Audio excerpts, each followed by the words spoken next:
What's up, dudes and dudettes? Good morning and welcome back to some more PlayStation 1 Gauntlet Legends. I think we're probably going to be beating the game today. So I never have to play this version of the game ever again. You should never play this version either, because it's bad. But I'm doing it so you don't have to. So we're just going to jump right in. Yo, Diego, what's up? Good morning. I'm doing good, man. Doing good. Actually got some good sleep last night for once. Woke up feeling refreshed. How are you doing? Hope your arm is doing good.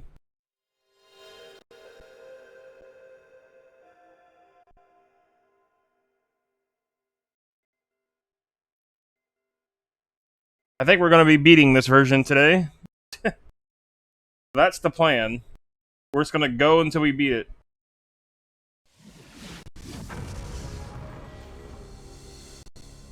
And then we never have to play this version of the game ever again.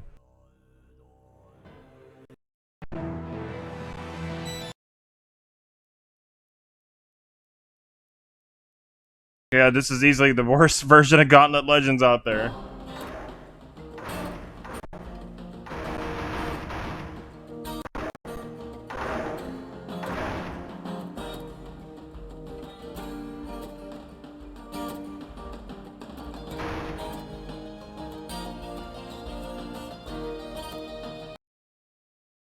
It's okay, we're zooming through it, so we should get through it pretty quickly. And then after this game, we're going to be playing The Legend of Zelda 4 Swords Anniversary Edition on the Nintendo 3DS. Oh, we're level 62. Probably won't be too long before we hit level, like, 99 in this game.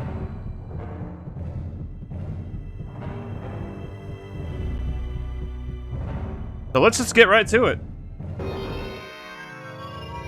But yeah, Diego, hope you're doing good, my friend. It's good to see you. And all the ice levels are all broken up into parts, man. This is... Actually... I need to check and see about a rune stone so I don't forget.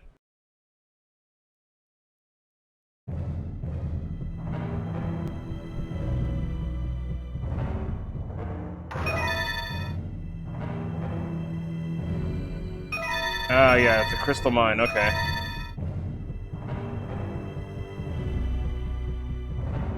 So the ice mine where we were.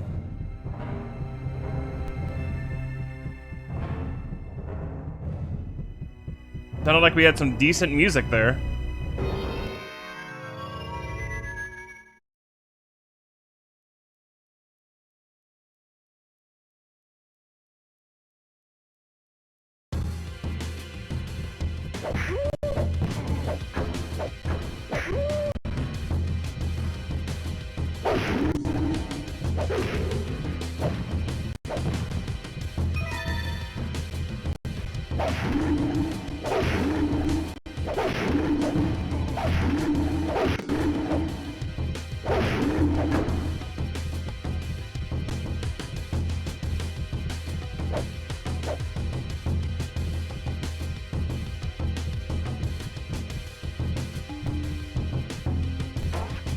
Oh, there's some drums.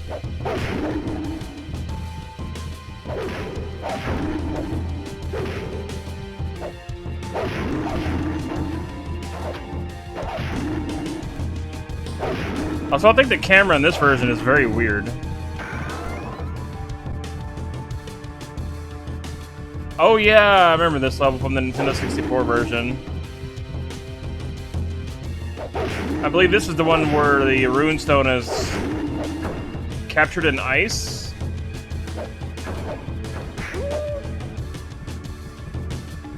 Yeah, it's kind of like trapped in ice or something.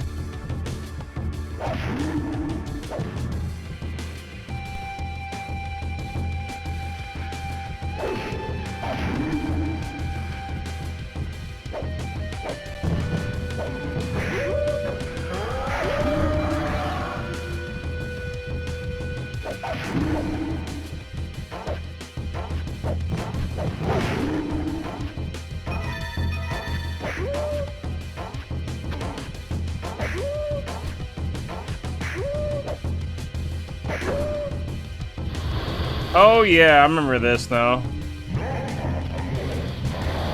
Yeah, I remember this. Oh, we're level 63, by the way. That just apparently just happened. I had no idea.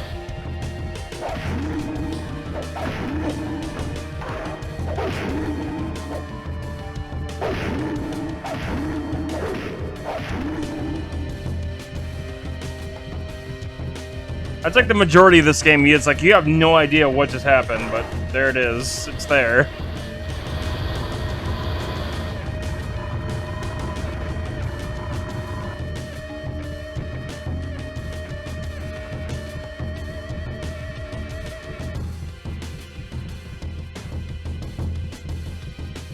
So we just went down there for no reason.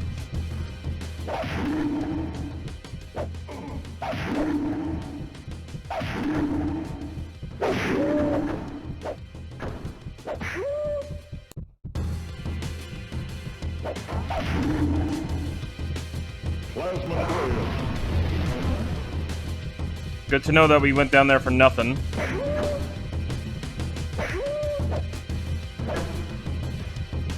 It's only gonna be a matter of time before these stupid generators respawn.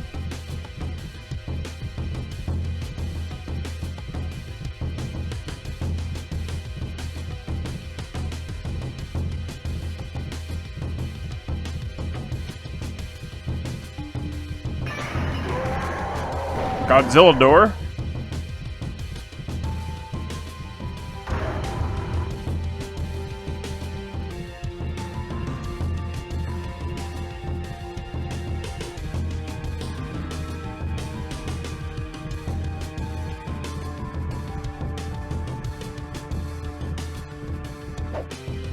Oh look, an enemy from a respawn generator.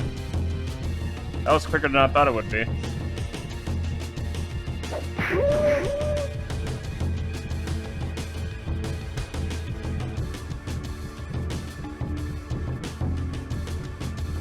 I was expecting the game to give me a little bit more leeway than that. I mean, come on.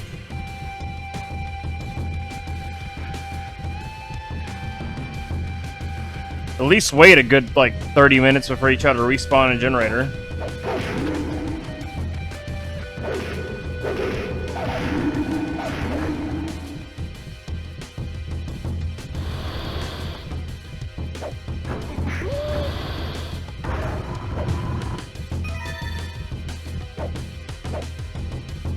That arrow's pointing that way.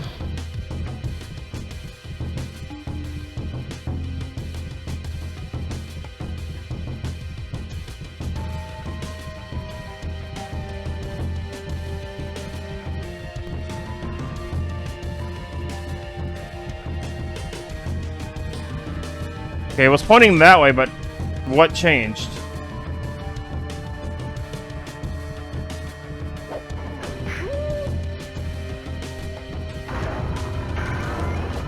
I guess it was this?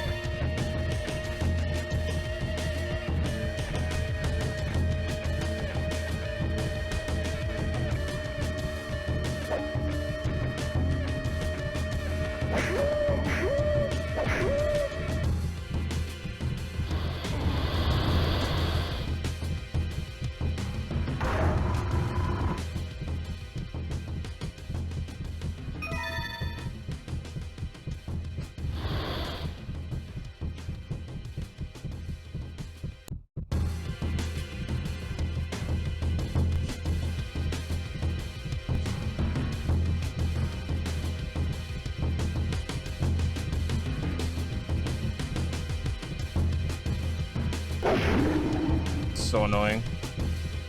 Okay, so that gate isn't opened yet.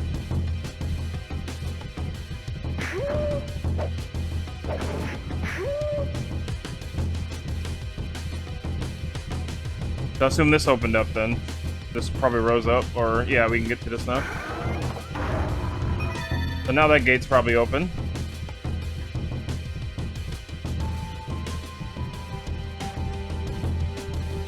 It said 5 switches. I think that was 5. I didn't count. Yeah, now that's open. Okay, now we can go.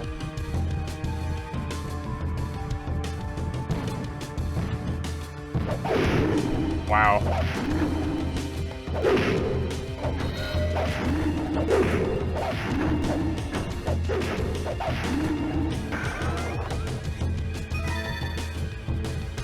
I'm glad those enemies don't respawn, though. The stupid arrow dudes and the bomb throwers. I'm glad they don't respawn. That'd be the worst.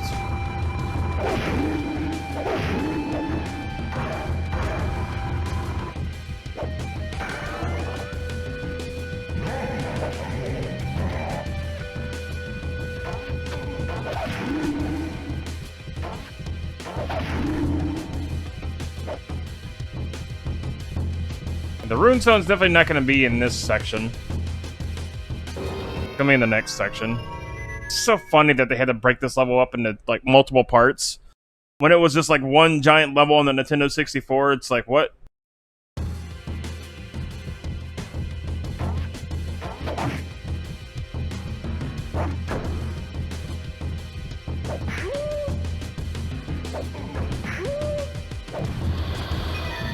This version of the game is truly remarkable.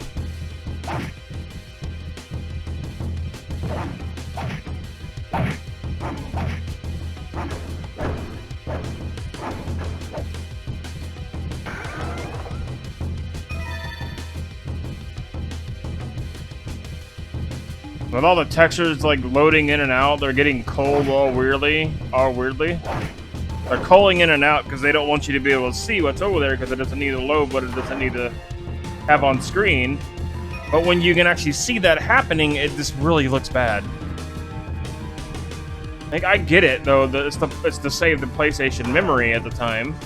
So it culls out textures that are not, you know, seen by the player. But when you can see the game actually doing that, that's a problem.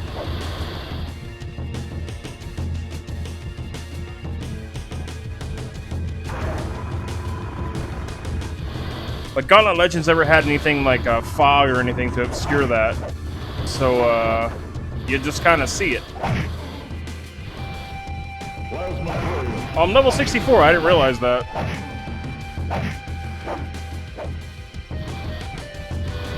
That 4 looks like a 9.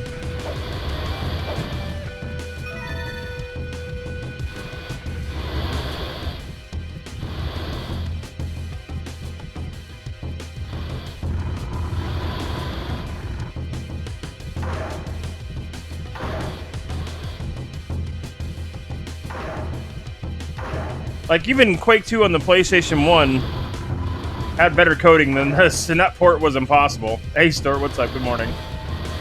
Yeah, level 69 incoming, we won't even know. Because the game won't tell us.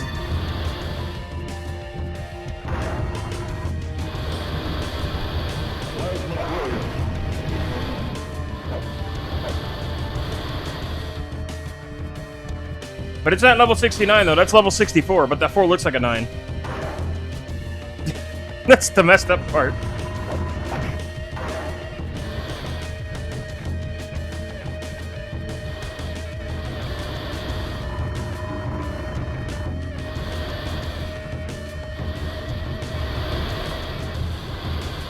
Yeah, do yourself a favor, friends. Never play this version of Gauntlet Legends, ever.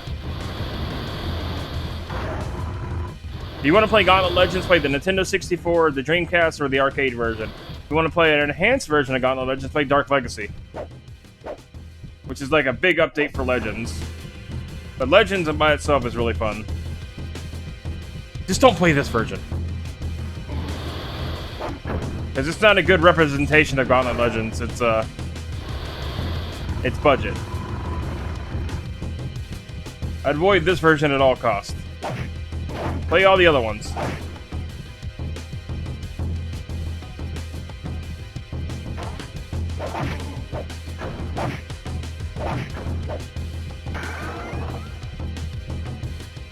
Do not leave this area too soon. That's right, because Runestone.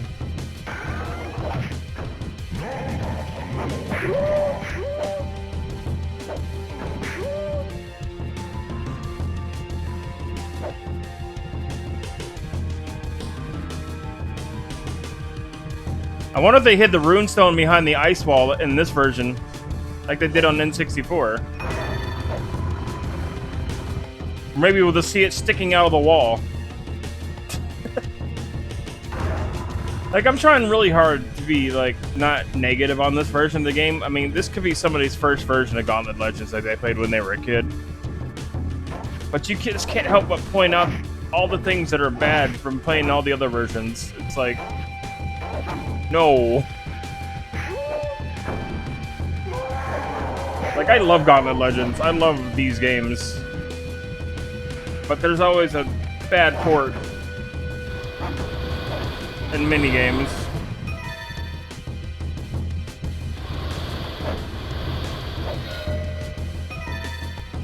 What the hell is this? What is this? Is this invincibility? Well, why am I gold?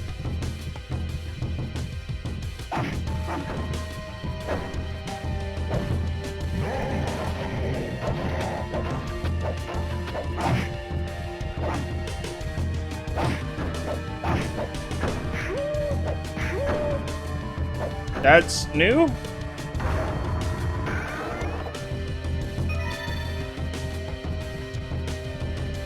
Oh yeah, we're level 65 now. Hooray!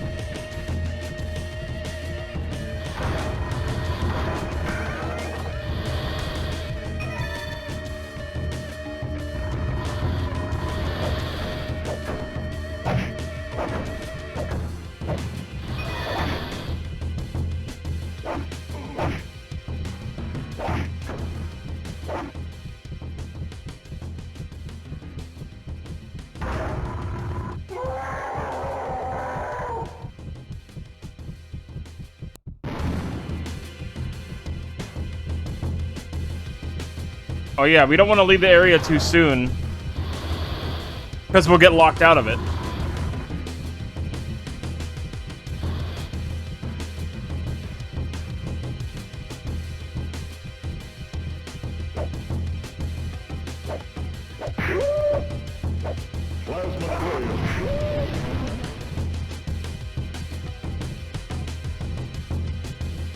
So let's explore a bit more, because, you know, there's part 3 of the area. I hope you're doing good though, Start. It's good to see you, buddy. The few things that are actually animated in this game are the warp tiles. That's amusing. He pointed that out yesterday, actually.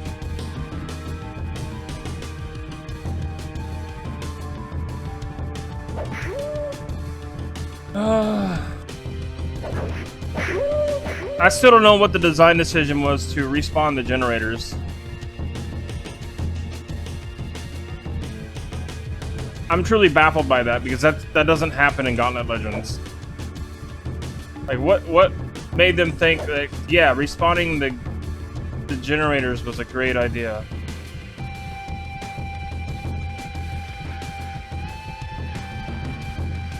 Because it's hard to tell where you've been and where you haven't been if they do that.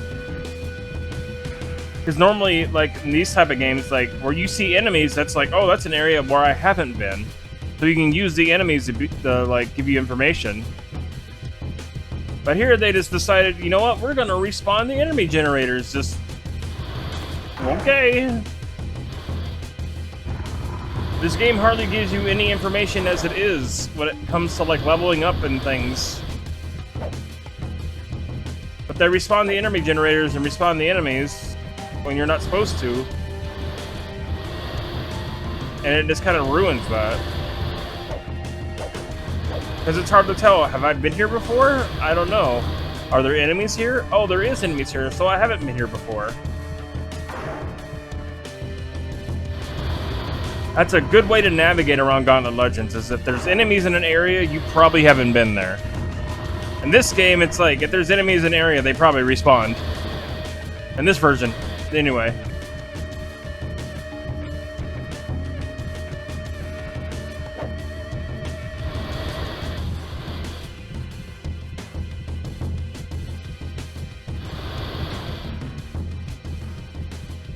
Be like that.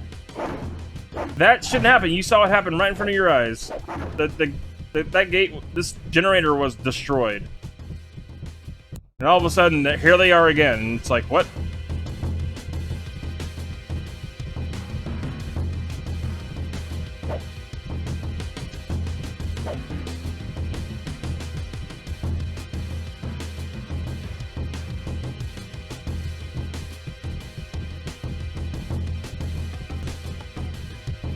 I think, in my head though, I think the design decision for that, coming from a developer standpoint, would be to make sure the area doesn't seem like empty.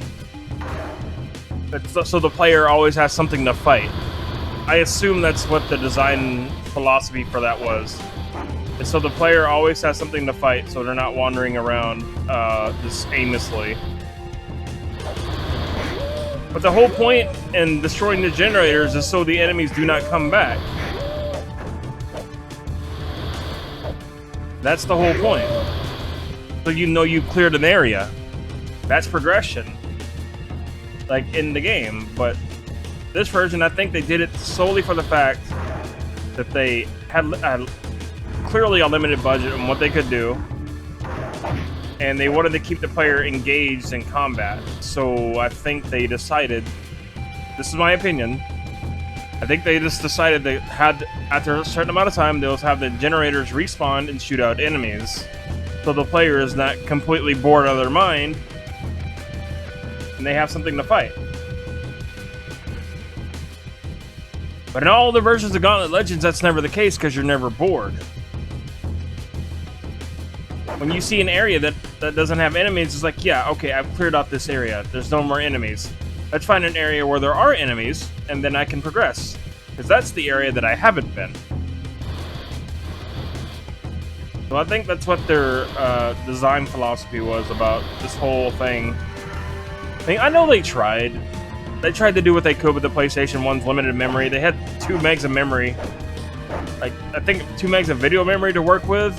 So they had to cut down a lot and scale down a lot to get this game to work on it at all. So I can't knock them for like doing with what they had. I mean, it's not a good version of the game by any means. It's like Gauntlet Legends Lite Edition. It's like the light version of Gauntlet Legends. I can't really knock the developers too bad. Some things are pretty bad though, like the whole culling of the environment where you can actually see it, like load in like that. That could have been better. But also, there are some design choices in this version that are just plain stupid. Like no announcement of when you leveled up, no indication of when you leveled up unless you're looking at your level thing, like I have like there. See, we just leveled up. And the only way you would know is if you had this little level bar open. Normally, for those who have never seen or played Gauntlet Legends, you would get an announcement from the announcer in the game saying like, oh, Blue Valkyrie has gained a level. And the game will announce that you've leveled up. This was a feature like in the arcade and all the other versions. It's good information for the player. It's like, lets the player know, hey, you did good, you leveled up. Good job. For whatever reason, the Nintendo 64 version had all of that, but the PlayStation version, a version of the game that's on a CD, lacks the audio, and it's really confusing.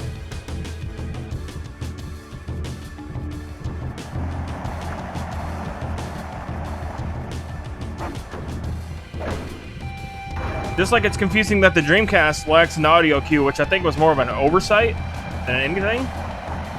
Like, Dreamcast lacks an audio notification of when you blew up a generator. All you get is a visual confirmation, which is weird.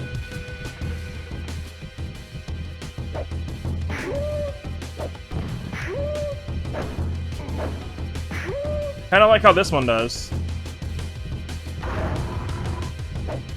Like, you don't get a, you don't really get an audio notification of you blowing up the generator, but the arcade and the Nintendo 64 versions, they give you that notification.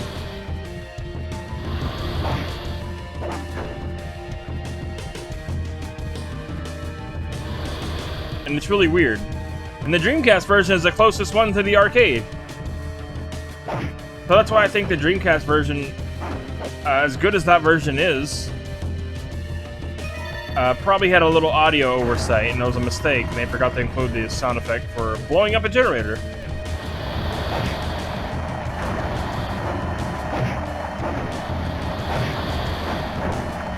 Because it's closest to the arcade, but it's not an exact replica of the arcade.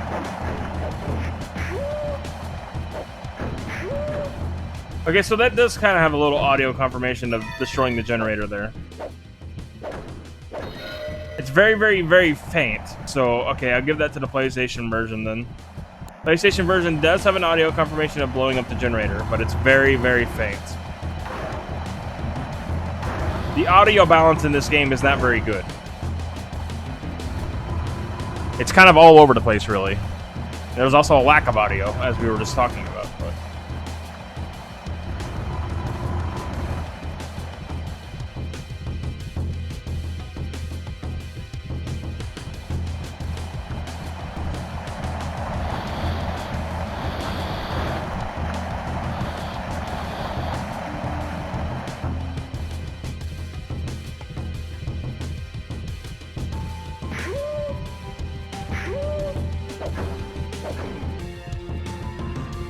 Okay, was it? Okay, that was not my axe making that noise. That was the generator.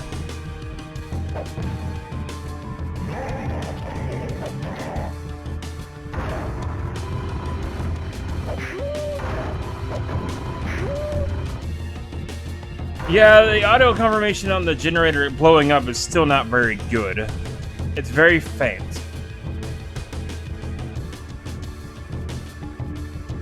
Like, audio is very important in the Gauntlet Legends games, I think.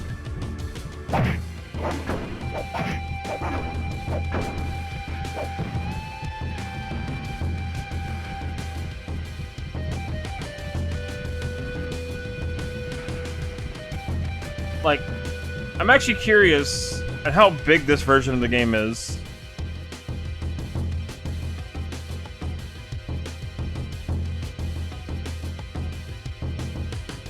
See, PlayStation, Gauntlet Legends. How big is this game, file size wise? This game is 319 megabytes. Out of the 700 megabytes on the PlayStation 1 disc. They could have done so much more.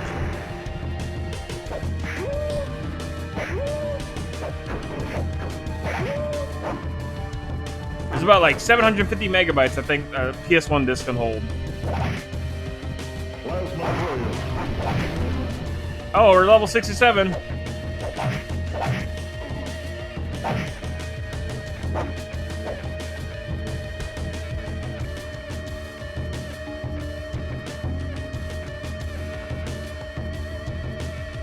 Well, the N64 version is more of a ROM than an ISO.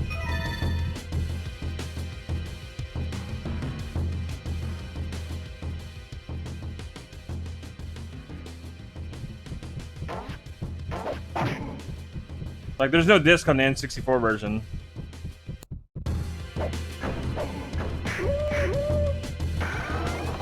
Obviously, because it's, you know, it's not a disc-based game. Unless you meant the Dreamcast version.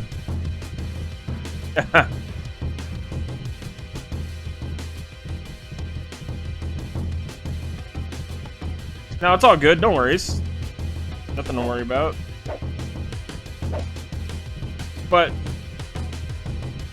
like, of all the space that's on the disc, it's all good, my friend.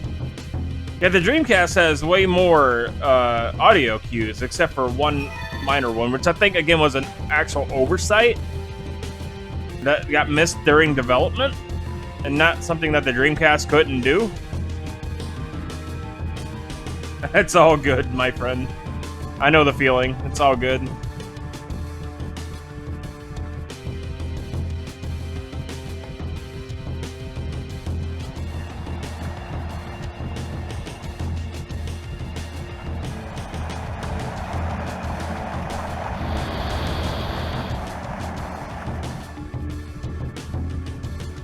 I guess the point I'm trying to make is the Nintendo 64 had way more audio cues and notifications for the player than this version, which has way more space on the disc.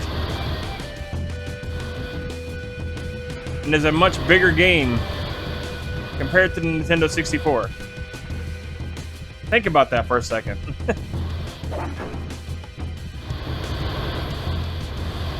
It's a much bigger game file size-wise.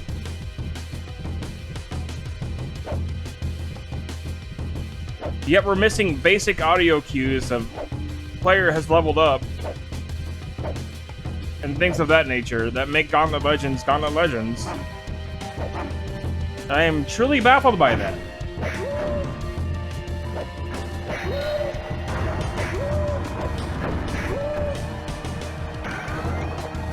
Oh, there's our runestone. So it is just kind of out in the open. Not hidden in a wall, just behind a wall. Technically it was behind a wall in Nintendo 64 as well, but it was actually hidden where you couldn't see it.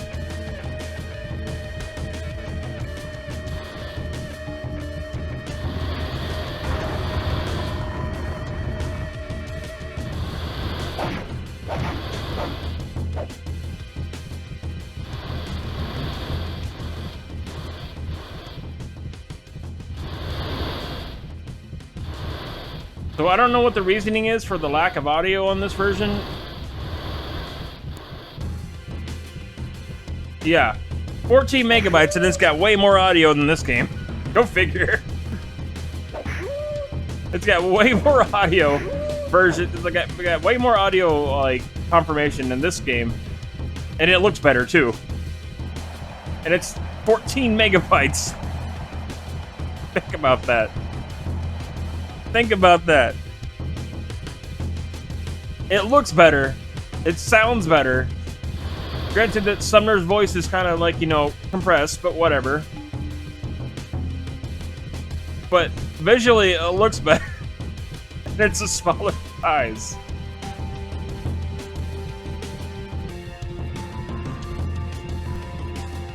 No, the Nintendo 64 version does not have the CGI clips, no. That's the one thing it's missing is the intro clips to the levels that introduce new enemies. That's like the only thing it's missing is the CGI.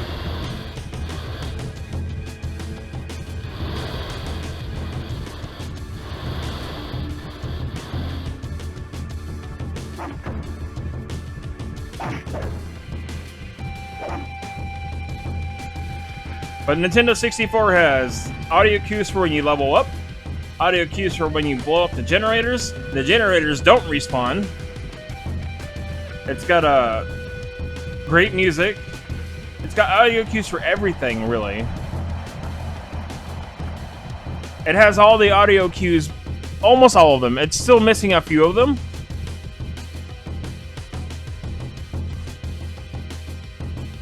Like, it doesn't have all of the, like, character voice lines for when they, like, pick up food and things like that. It only has, like, a select few.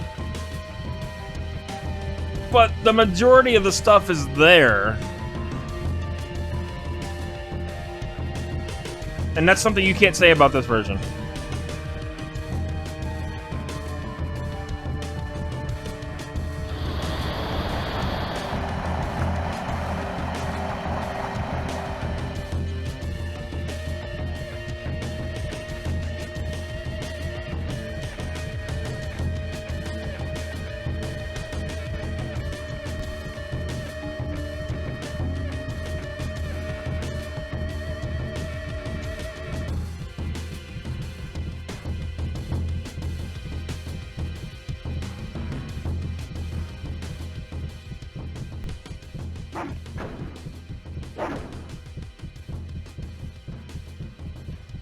Can I not reach my runestone? Because,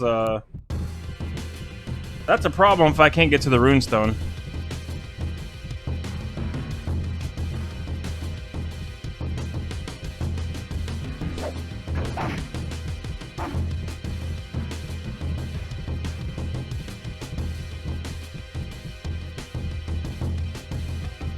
Yeah, the Nintendo 64 version of Resident Evil 2 is incredible.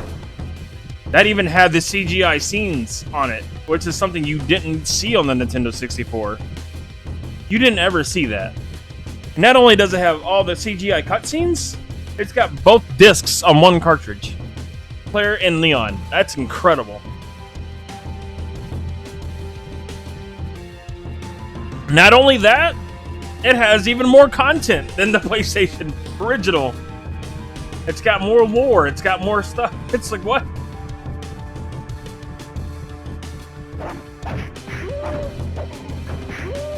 Like, there's some stuff in the N64 version that's only on the Nintendo 64 version. It's incredible.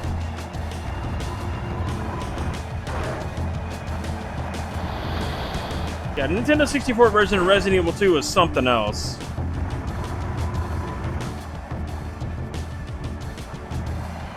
They managed to get all the cutscenes in with the audio compressed, but they still did it.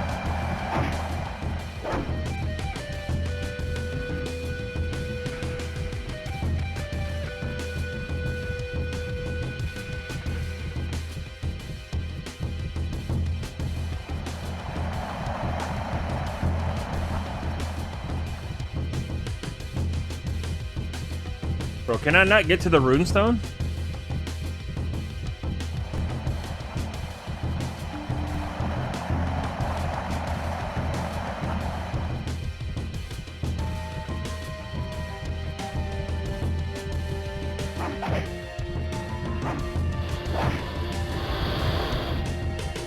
Bro, what the fuck? How do I get down there?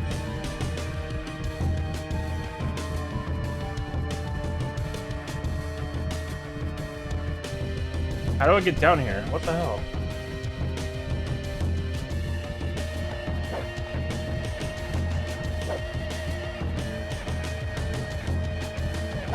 Yeah, it's true. Nintendo 64 had a limit of 64 megabytes. That's true. Did Resident Evil 2 require the expansion pack as well? I never owned the Nintendo 64 version, but I did rent it one day back in the day. I forget if it requires the expansion pack.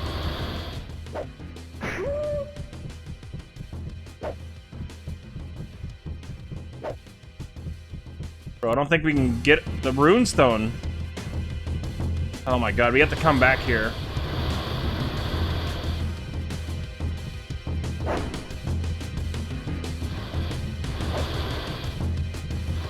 Oh, we gotta come back here. I can't get to the runestone for some reason.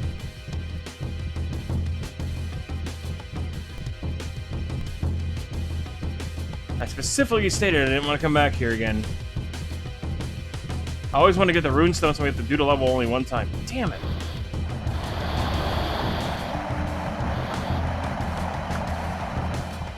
This is why you don't break levels up in chunks. Yeah, that's another thing. Yeah, I said this just a little bit ago. The Nintendo 64 version, while it's a smaller version of the game, all the levels were like one whole thing. It wasn't a part 1, part 2. It was just the whole level was there.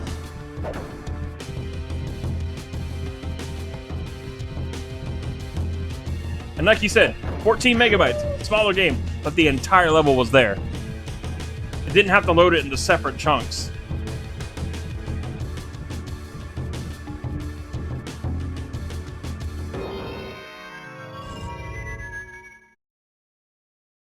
I think about that. We gotta go back now.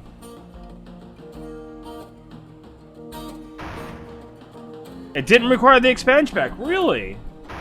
Interesting. You'd think a game of that size probably would. Especially, you know, with all the CGI cutscenes and whatever. That are actually on the Nintendo 64 version. That's incredible.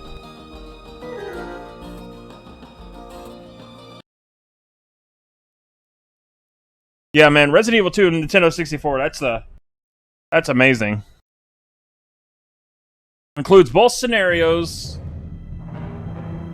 and extra content. That's pretty nuts.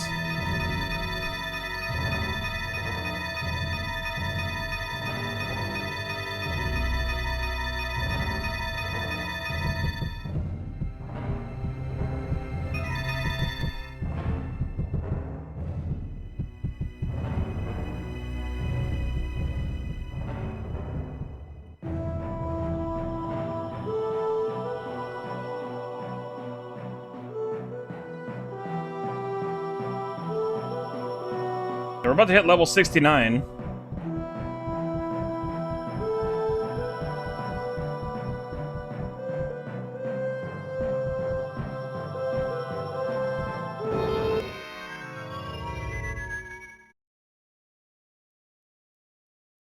We gotta go back here because we missed the runestone and there was like no way to get it.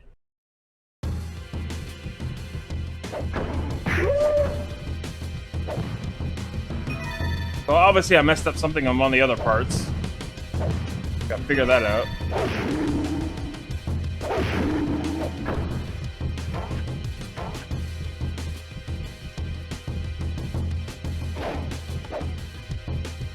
Oh yeah, on Nintendo 64 you do, yeah, you need the expansion pack for 4-player modes, that's true.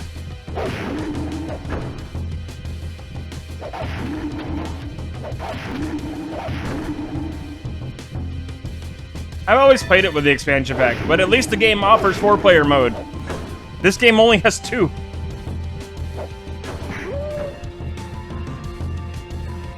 Like, the PlayStation multi-tap exists.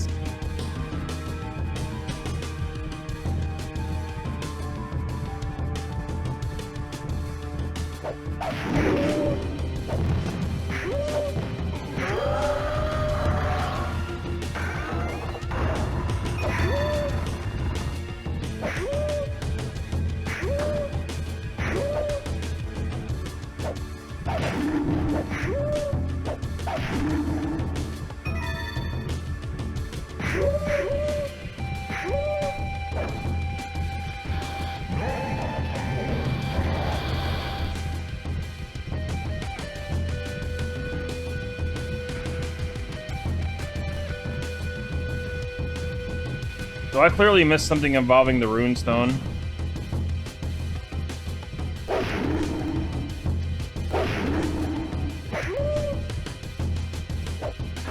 So I predict that we're probably going to be level 99 before this version is over, which is incredible on its own.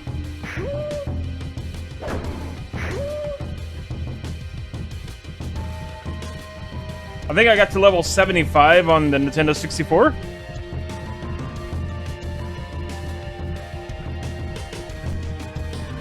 But because you level up so fast in this version, we're probably going to hit 99 before the game is over. So we'll have a max of 9,999 HP.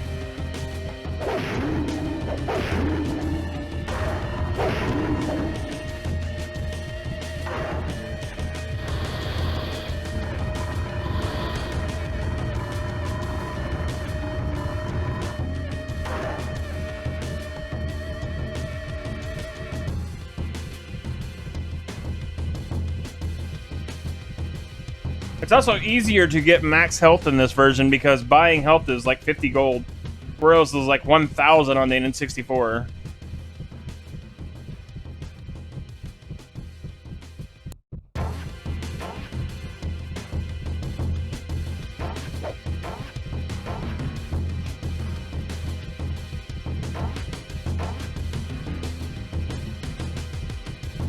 Like, this version in general is just all around easier. It's like the easiest, like, easy mode for Gauntlet Legends.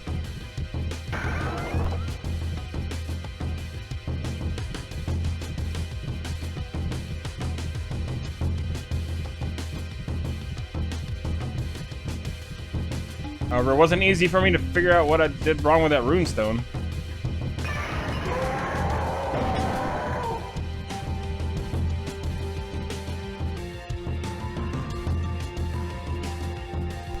Game runs at 490. Wow.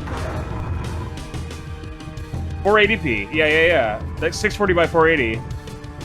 Turok 2 did that. But, if you put Turok 2 on high res mode on the Nintendo 64, the game becomes unplayable. But it's cool that it did it.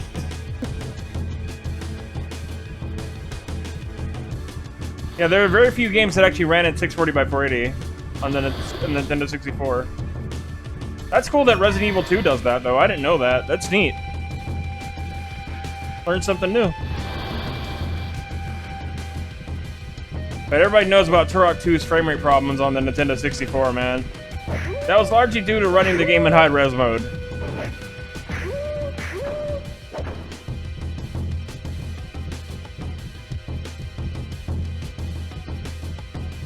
But man, the game sure did look good at the time. I'm grateful to have worked on the Turok remasters over with Night Dive when I was a contractor with them. They treated me very well. Shame my contract's up though, because that, well, you know, I wasn't a full-time employee. So, but it was fun while it lasted.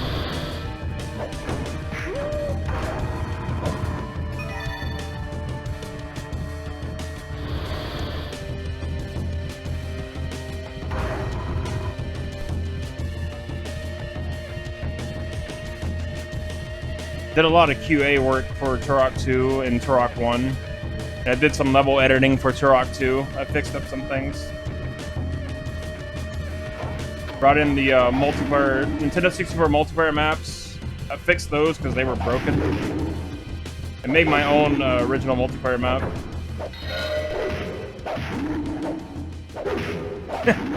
It's all good, my friend. No worries.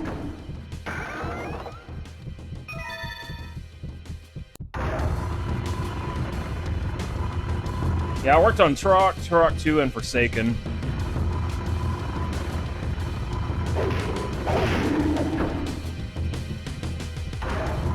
It's funny because I grew up playing Turok 1 and 2 on the Nintendo 64 and on PC.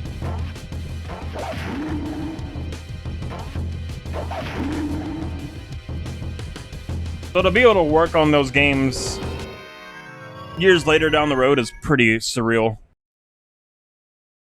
Turok Dinosaur Hunter was the very first video game that... No, it was the second video game that I had my name in. The Rise of the Triad 2013 remake was the first video game I ever got my name put in the credits in. And then Turok was the second one.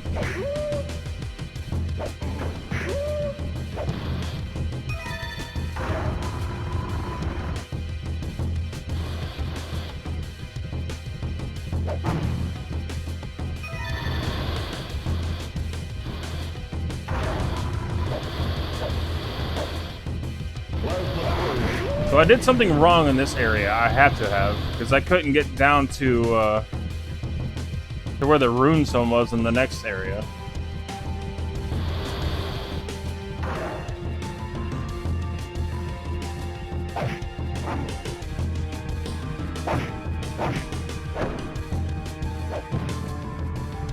When you divide the levels up into parts, it's hard to know. You can't go back. It doesn't let you.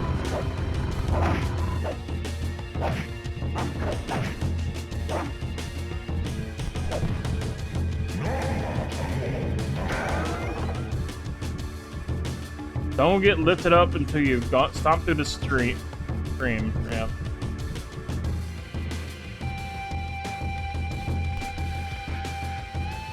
Oh yeah, I did the launch stream for Turok 2 on my YouTube channel. Man, that was a long time ago. Excuse me. I meant to mute my mic there.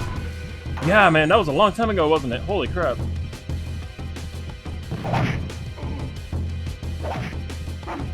I did a full playthrough of Turok 2 on that stream. I did a full playthrough start to finish. I had beaten the game so many times back by then. I literally had 1,337 hours and clocked into the game on Steam. Like, you have no idea. Like, I beat that game so much. Oh, we're level 69. Hey, nice. Like, I tested the game start to finish so many times that I just beating the game in my sleep. So I just kind of zoomed.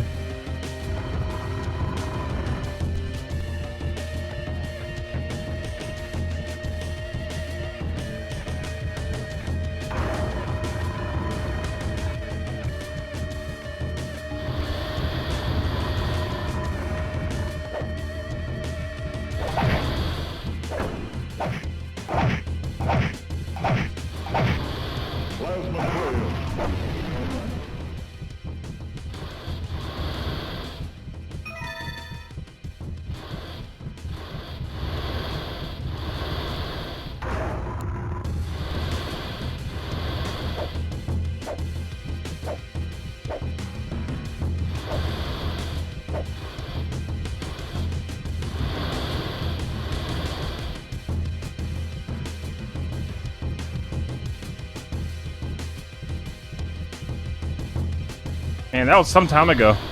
Holy moly.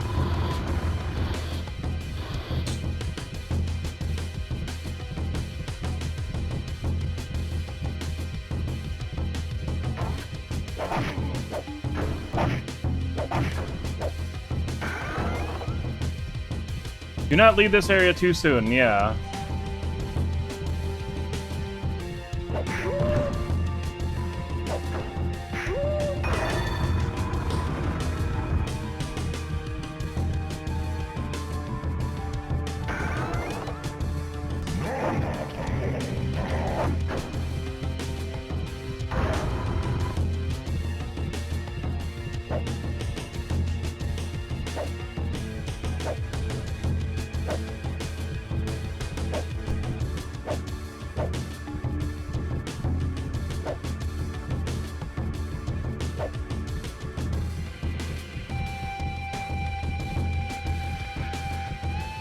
So I screwed up something here that made it where I couldn't get the runestone or something.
Hey, we're level 70, yay!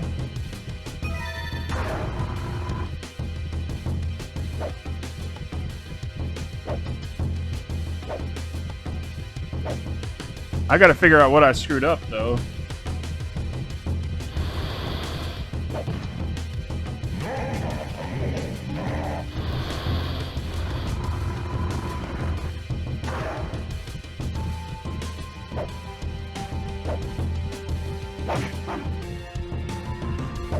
Must have been a switch somewhere that I didn't find.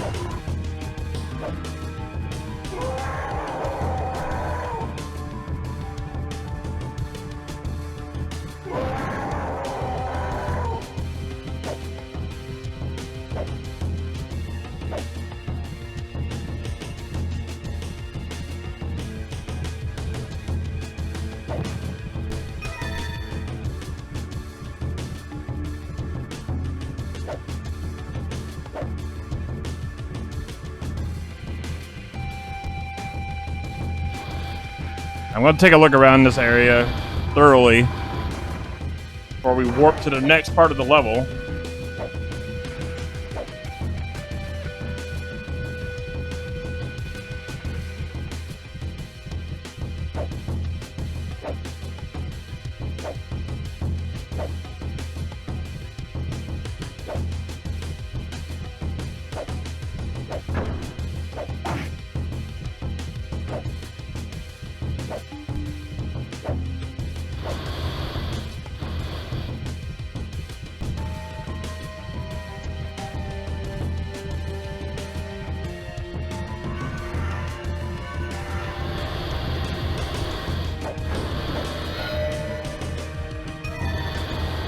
There's that again.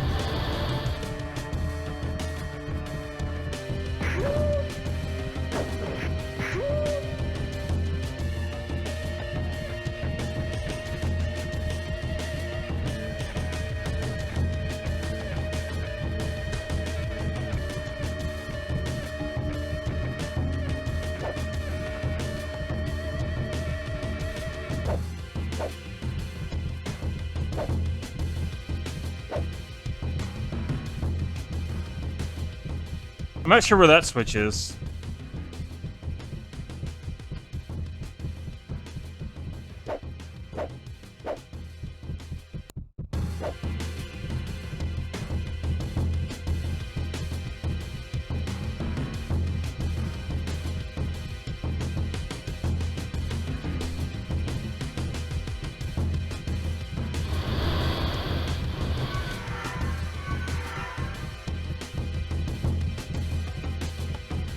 Maybe I do. Maybe I am sure where that's... Maybe it's over here. Yeah, that's where it is.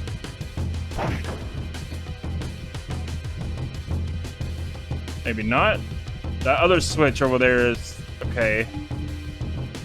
We need to find that switch then. We need to figure out how to get to that switch. Above the lightning shield.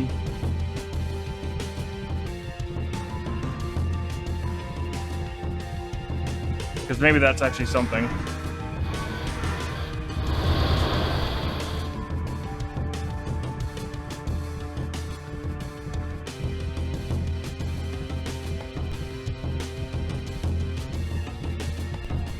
Probably the thing that I missed.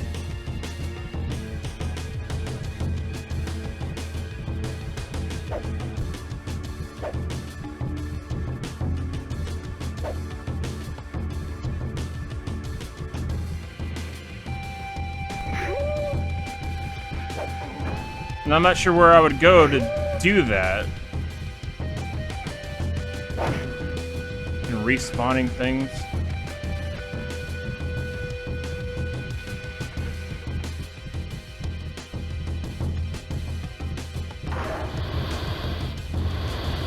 I think that switch above the lightning shield is what we're missing.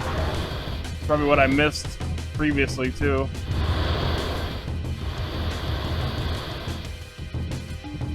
Definitely not this way, because it's going backwards.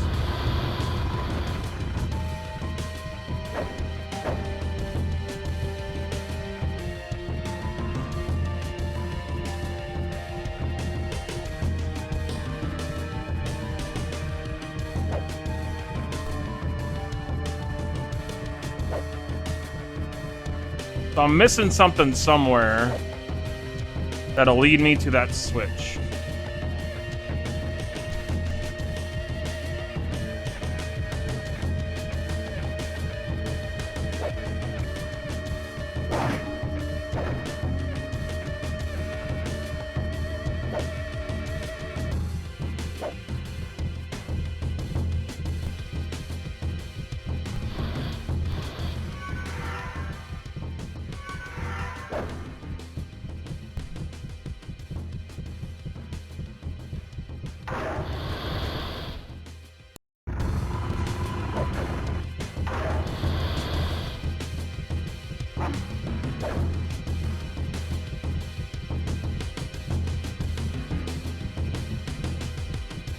I think it's up here.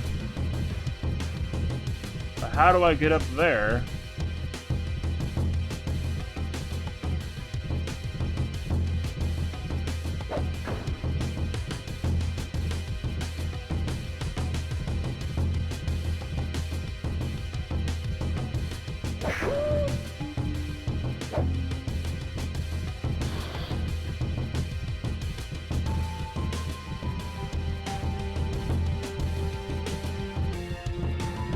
It's showing me areas that I can go, but I can't get to. Stop respawning.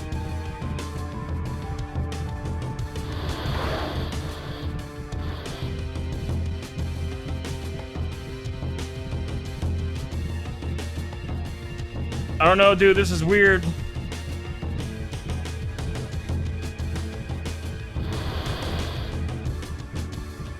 I looked everywhere.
I didn't see any possible way to reach that switch.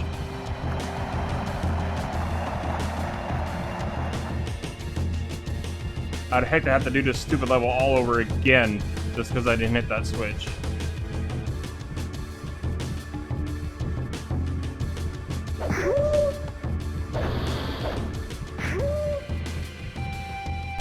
Ice guards the runestone. Yeah, Neko, this is some hot garbage.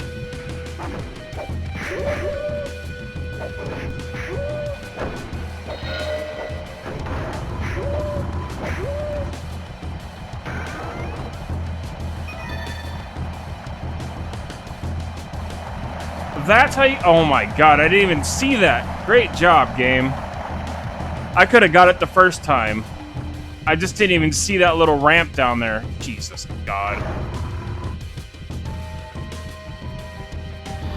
I didn't see the ramp because the game badly telegraphs what's, you know, walkable. So I didn't have to come back through here. Oh, Jesus. I clearly didn't see the ramp. So I had no idea how to get down there.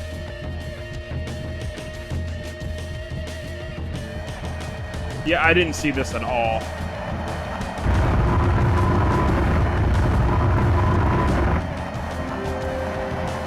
Yeah, this version of the game is, don't play this version ever. It's missing, like, majority of the sound effects and stuff. Oh yeah, you don't even get told when you level up. It's pretty bad. Half the time I don't realize I've leveled up until, see right there? I just leveled up. Like half the time you don't get told you leveled up at all.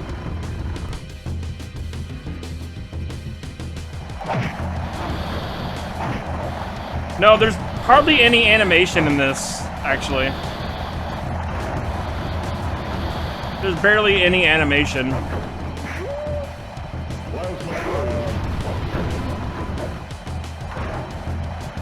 Oh yeah, speaking of the enemy spawns, they the generators respawn after a while.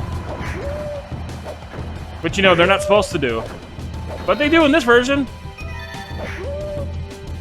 Yeah, enemy generators will respawn. And enemies will come out again. Yeah, I'm playing this on the PS3, so, yeah. We're playing on real hardware, people. Last I checked, generators don't respawn in Gauntlet Legends, but in this version, they do. That's okay, I'm playing this version, so you guys don't have to. After this version, I'm never touching this version again. It's just gonna sit in my collection.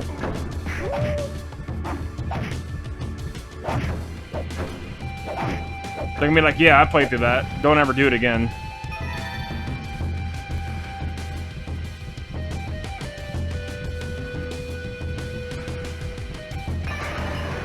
Oh yeah, the doors sound like little mini Godzilla screeches when you open them too.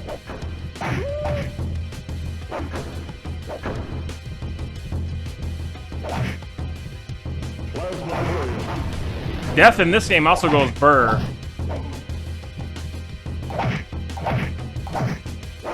Yeah, there's so many sound effects that are missing, which is astounding.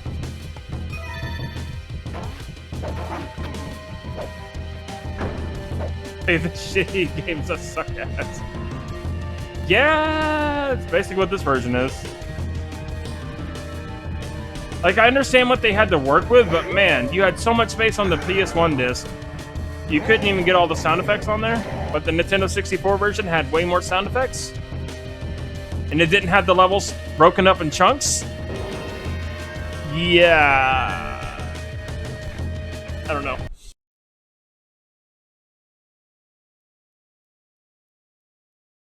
Good news is my Dreamcast version of Gauntlet Legends shipped yesterday. Oh yeah, it had all the animations, it had everything. The only thing the Nintendo 64 version lacked was the majority of the food sound effects and the cutscenes. That's it. And some of the loading screens. Yeah, and it was 4-player.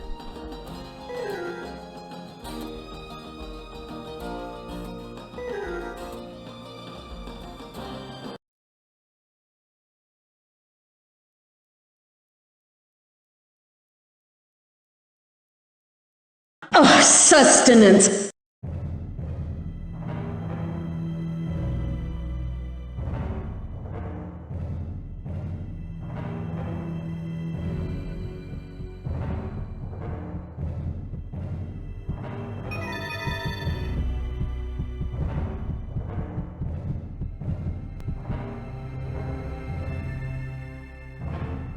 Oh yeah, the Chimera made dragon sounds, so that was a thing.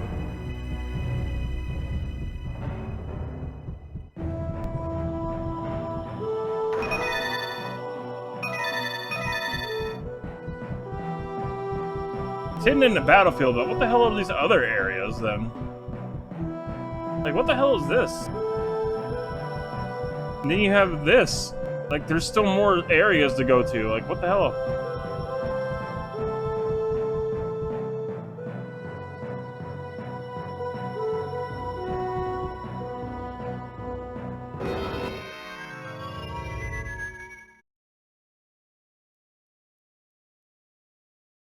Ice Fissure, Part 1.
Yeah, death goes burr.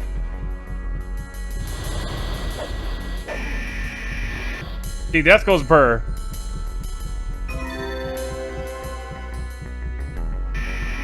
You go burr too.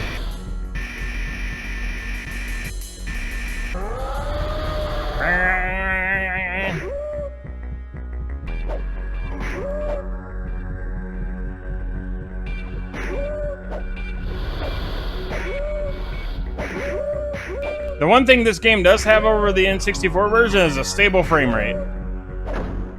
But that's not due to anything other than the fact that they cut so much crap out of here. There's like so little. So it doesn't really even that doesn't matter.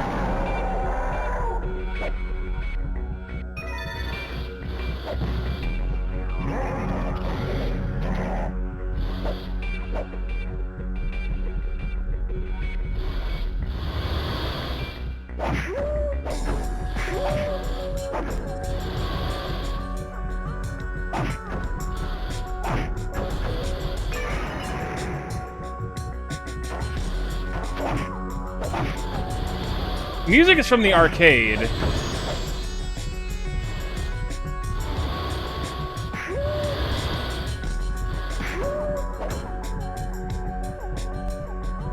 And again, the Ice World, I believe, is not in the arcade version. It's only for consoles. So this might be original music for this version.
Oh boy.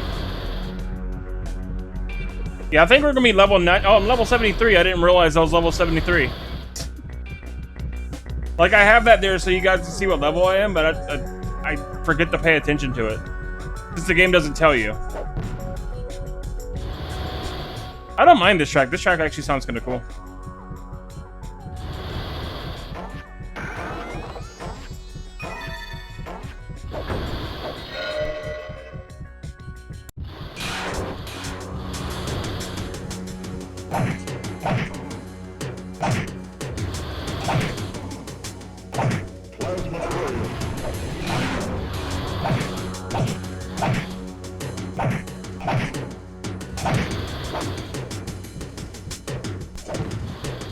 Yeah, by the way, he makes no noise.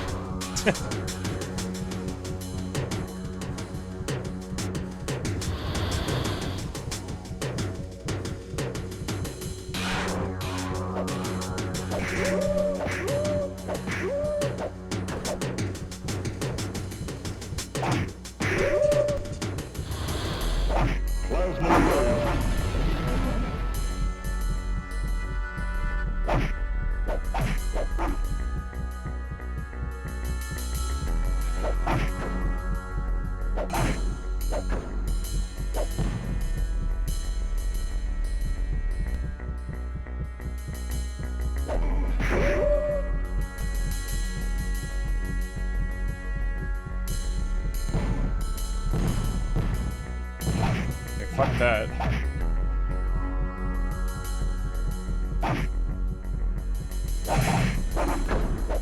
You and your bomb throwing ass.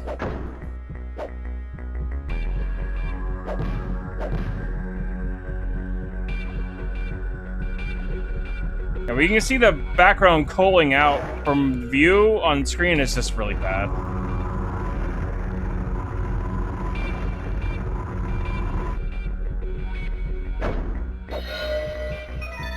That's a neat little effect, though.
Ooh boy.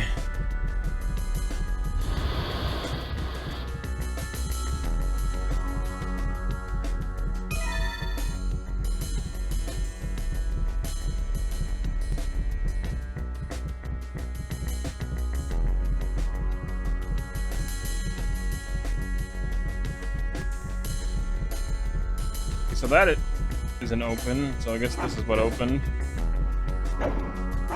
I don't know, I can't tell, because sometimes enemy things respawn. Okay, yeah, we've been having one.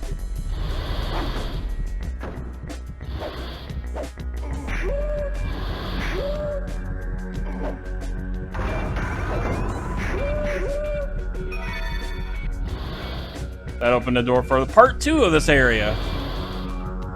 Instead of it being one whole map, it's got to be split into chunks. Oh, we're level 74. Cool.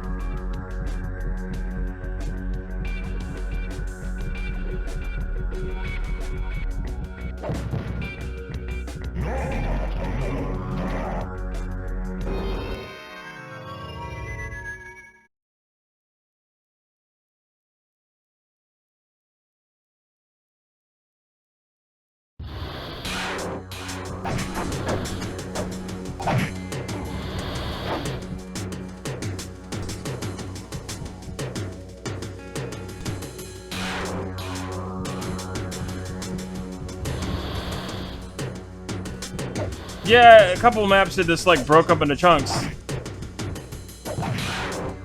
It's weird. Oh yeah, the castle didn't have any background either. Like on the N64 and every other version. There's no background. There's just blackness. A black void.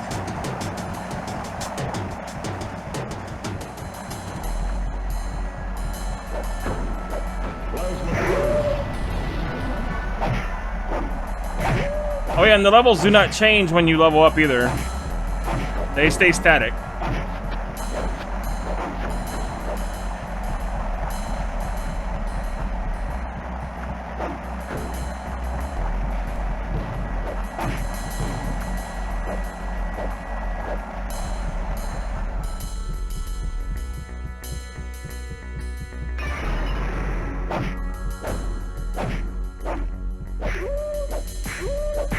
I haven't been to the valley except for one extra time, just to see if it changed.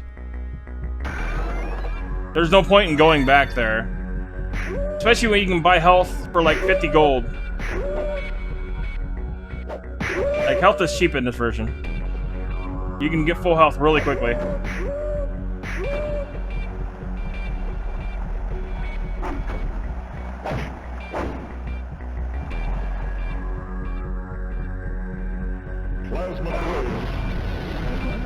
Well, that was a waste.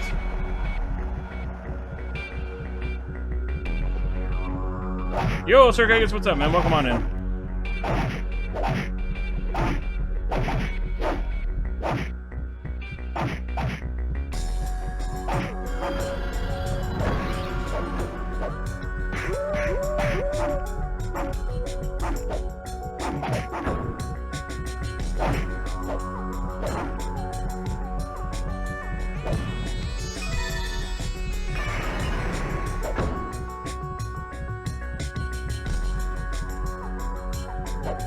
Oh, it's going.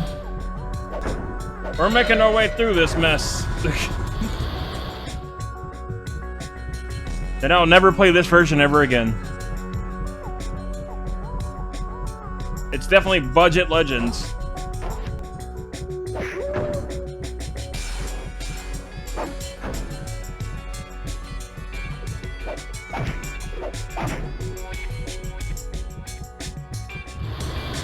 Like, if you ever play Gauntlet Legends, don't ever play this version. Just don't. Play the Nintendo 64, Dreamcast, or Arcade. Don't ever touch the PlayStation version. You'd save yourself a headache.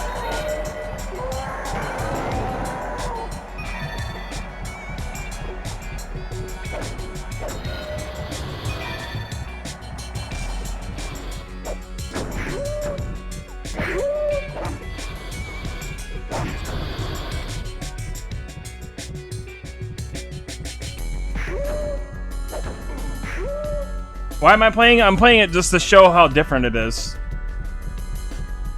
Because each version is different. And I wanted to show how different this version is.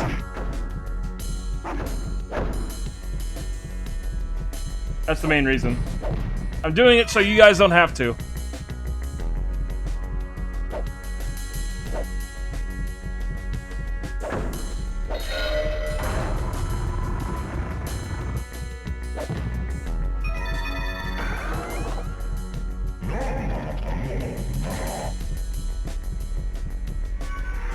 Oh, those things stopped animating. Huh.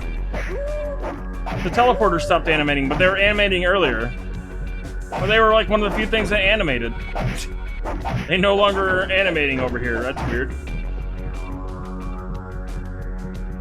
Like, these actually had animations. Now they're no longer animating. Awesome.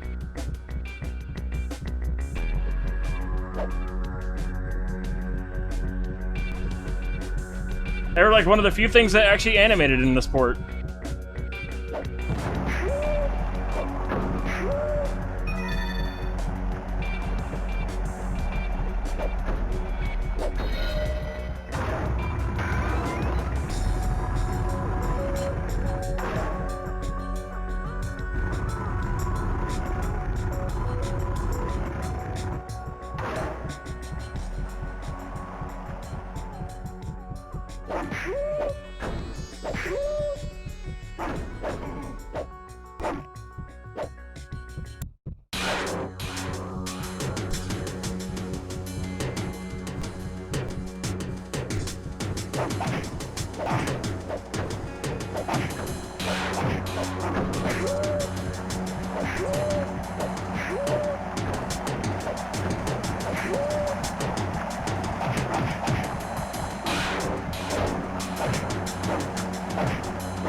Is this the end of the level?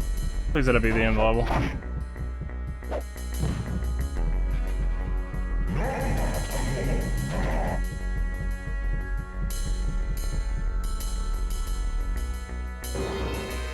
It is, thank God.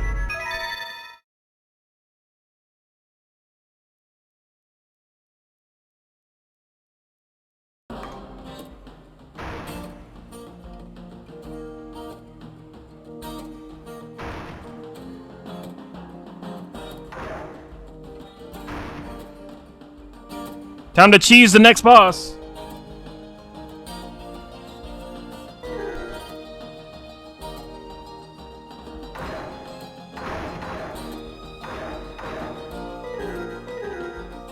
But I'm gonna be right back. I'm gonna grab a snack real quick. So I'll be right back. Enjoy the music, because the tower music is actually pretty good. It's from like Dark Legacy.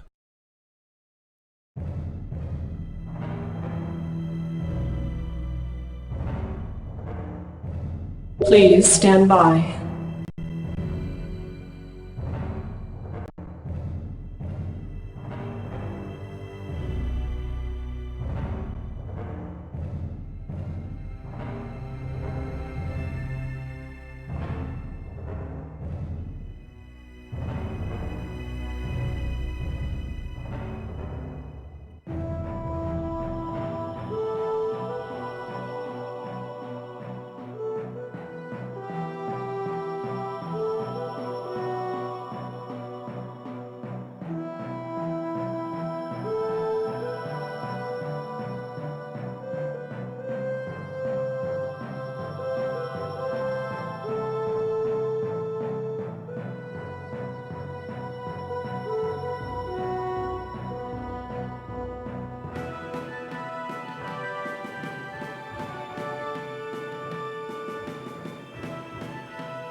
All right, I'm back. So, I want to read you to what I want to read to you what it says on the back of the case of the PlayStation version. So, this is what it says on the back of the case of the PlayStation version, just so you guys are curious. It says, "Out of conflict, legends are born. Arm yourself and a friend for an adrenaline-drenched action to combat. For an adrenaline-drenched action to combat evil forces. Use powerful sorcery, exotic power-ups, and items of legend. Save the realm. Choose from the 4 classes of character: Valkyrie, Warrior, Wizard, and Archer. Unlock 4 hidden ones. Over 20 in-game quests with the relation cinematics. Save your characters for future battles. Take them to a friend's house." That's literally all it says. It doesn't even try to hype up its own version of the game. It doesn't even try to hype it up.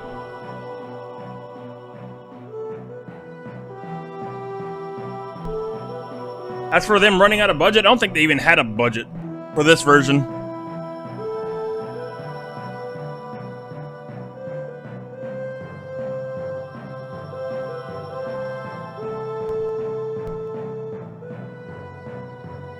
All right.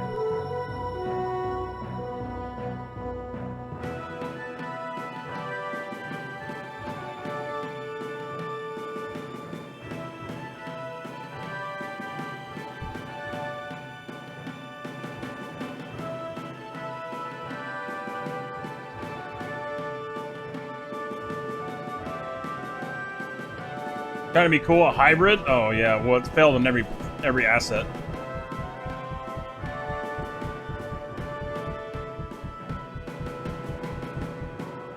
Alright, let's cheese the boss. Oh god.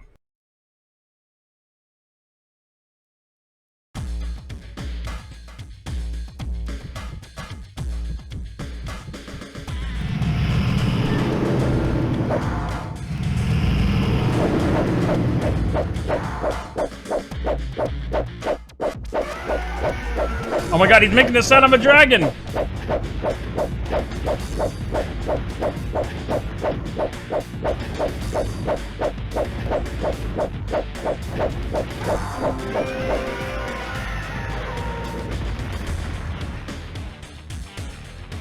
So the Yeti's a dragon too, huh? Good to know.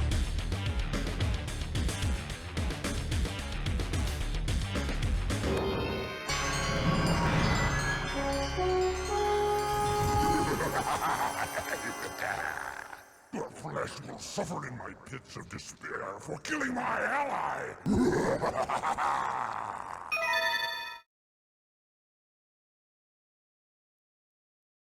So that was the Yeti boss, everybody. Congratulations, we did it.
Okay, so we go to the desecrated temple.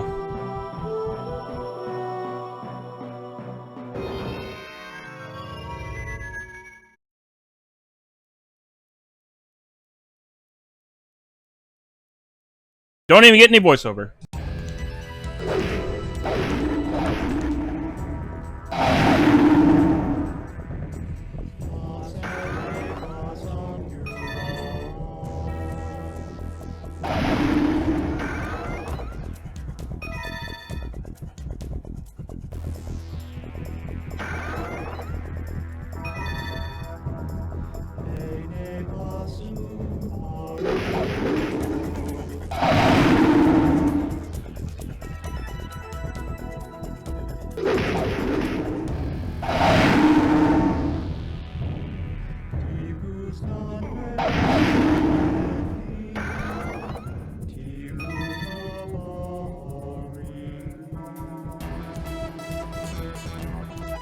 Yeah, this is the Dark Legacy version of the song. Not a fan of this version. N64 version still is the best version of the song.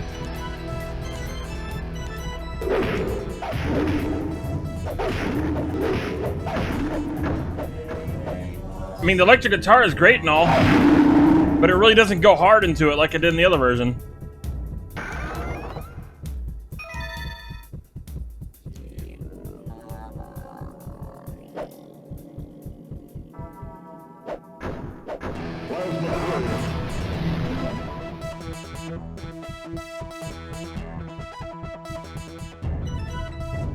Probably only a matter of time before these things respawn.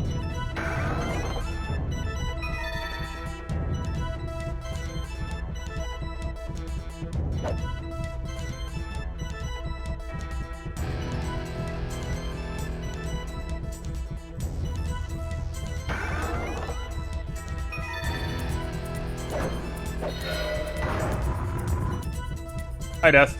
Bye, Death.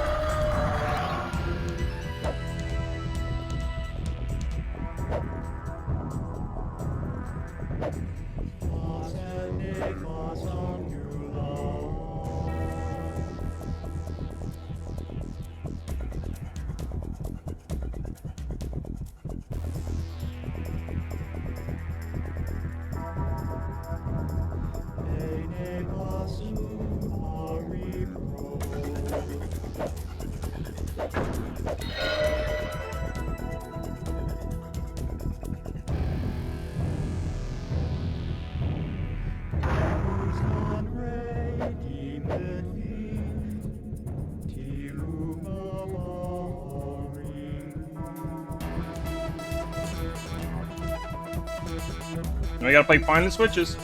There we go.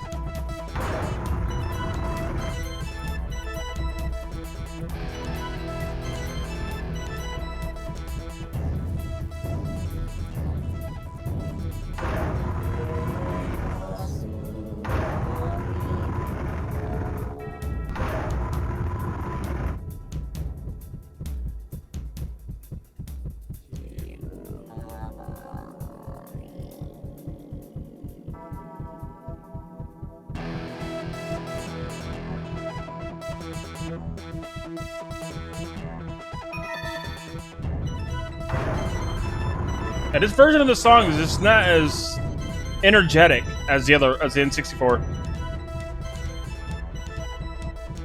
Unfortunately. Oh, they finally respawned. How about that? Look at that. Oh, there we go.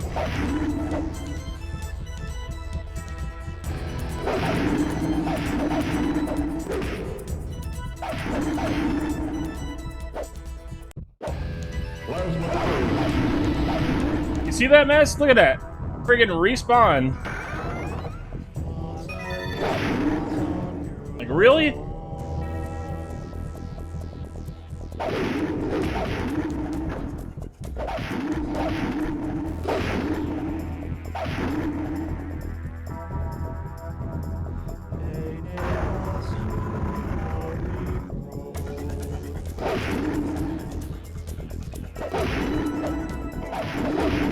Like, I hate this decision to like make all the gates respawn.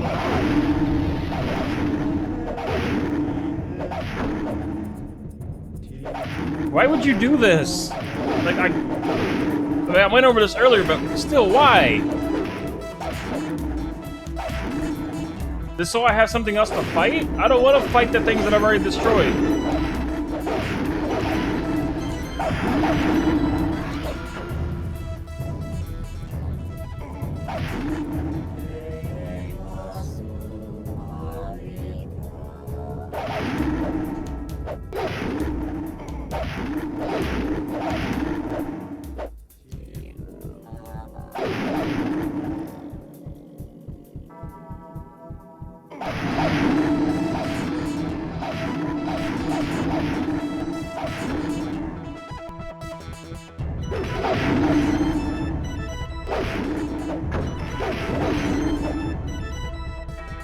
Ugh.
Yeah, I don't like the fact that they respawn though. That's the annoying part. They shouldn't respawn.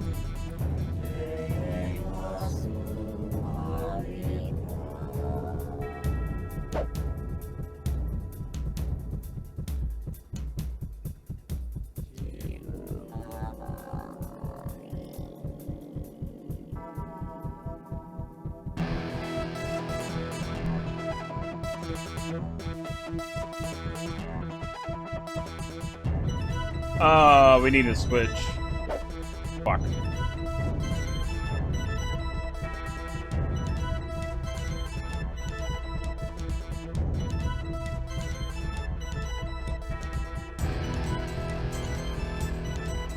Where's the switch? Right, here we go again.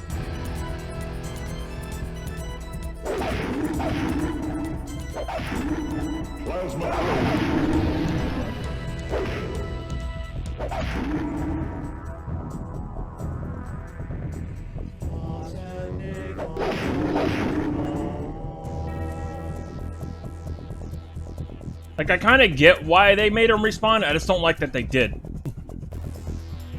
That's the problem. They did it so the player would have something to fight. That's, like, the biggest thing I can think of. So it's like, if all the enemies are cleared out, you're just wandering around, you got nothing to fight. I think they made them respawn just so the player has something to fight.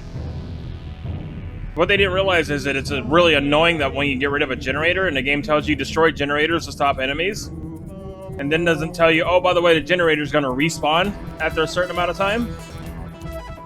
The game doesn't tell you that. It just kind of happens. It's like, what?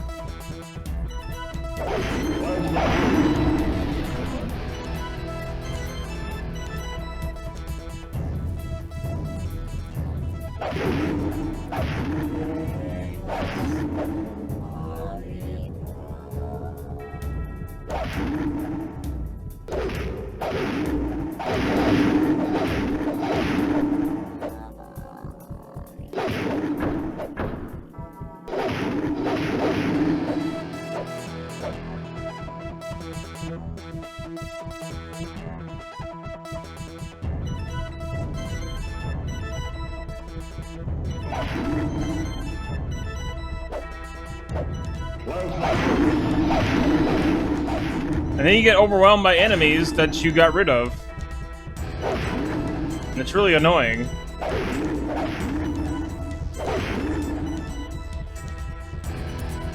It's even more annoying as I can't find a switch to lower that platform.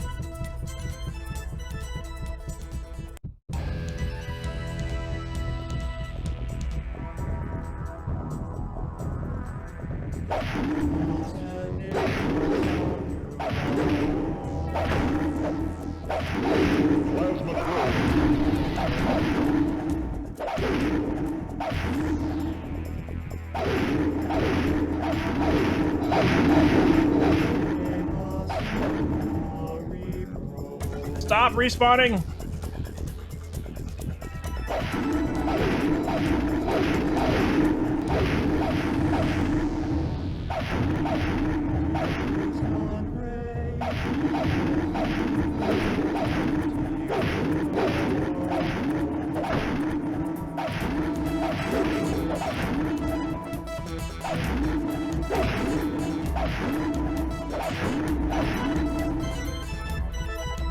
Where is it switch?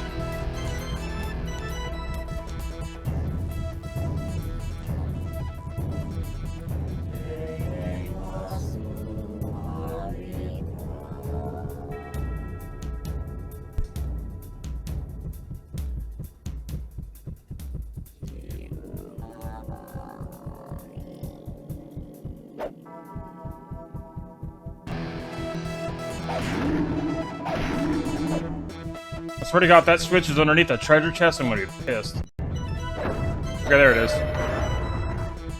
About to say. I was there the whole time!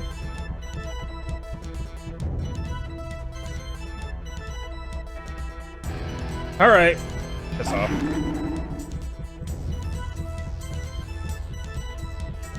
Let's see how fast we can cheese score in one.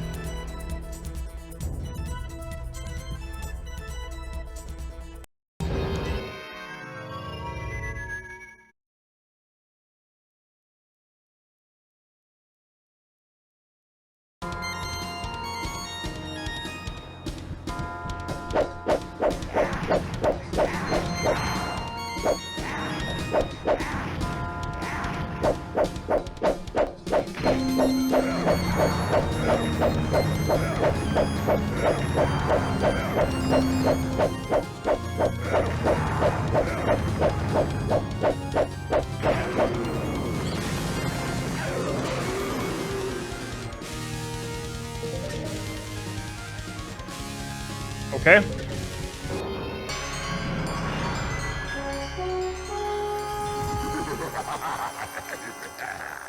Fools, do you think me so easy to kill? Come to my hellish home if you dare.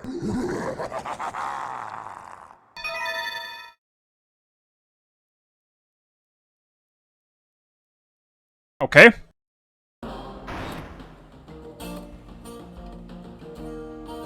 Just throwing that out there, he was a little bit more challenging on the Nintendo 64. Just saying. He actually hurt me pretty good on the Nintendo 64 version.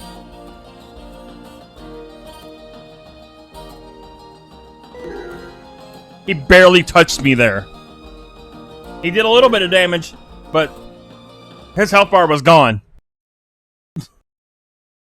That was so pathetic.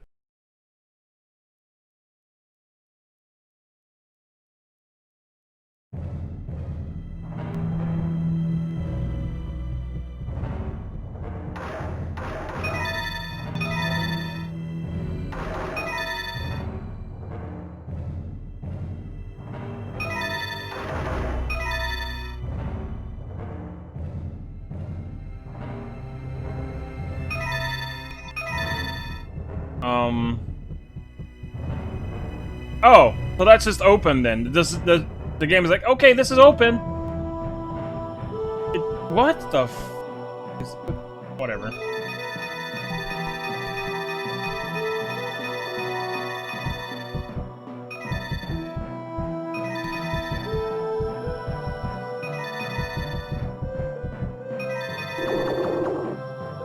Even the Nintendo 64 version was like, what the hell is this though? What is this?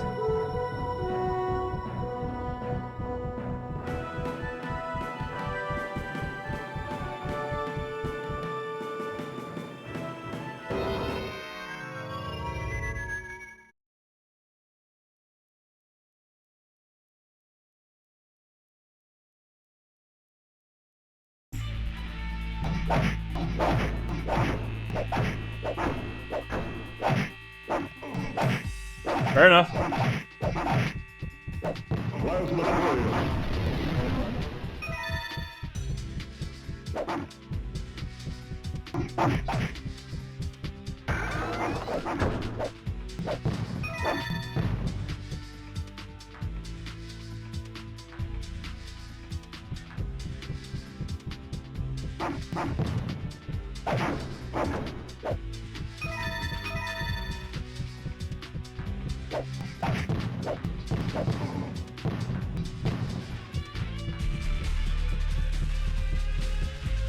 Yeah, I did forget to buy keys. Oh well.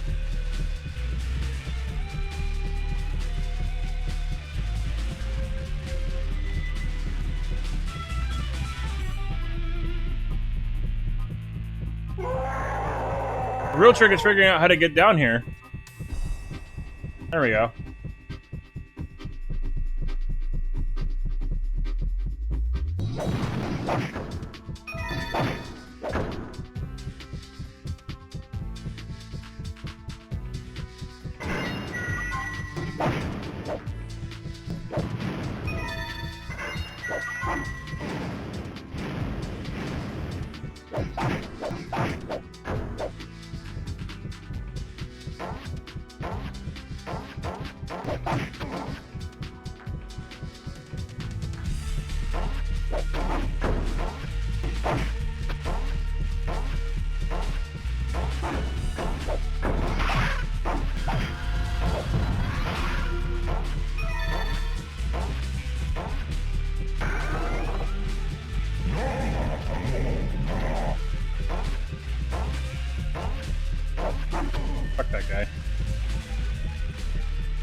Plasma trail.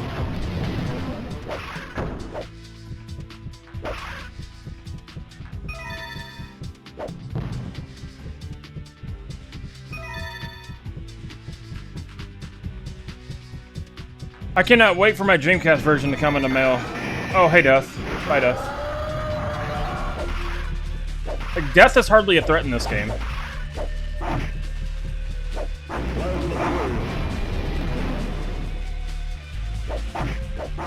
Death just shows up and goes brrr, and then he goes away. He's blaring a stadium scoreboard sound effect.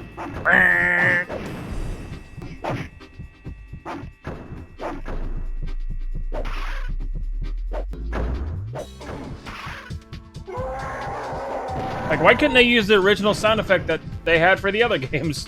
Why did it have to be different?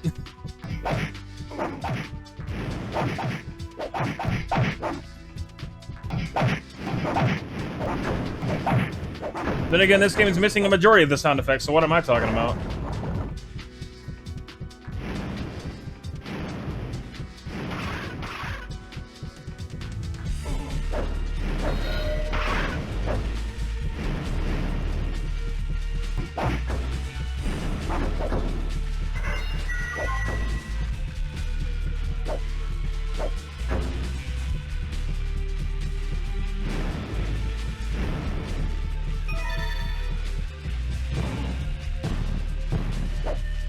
Wow.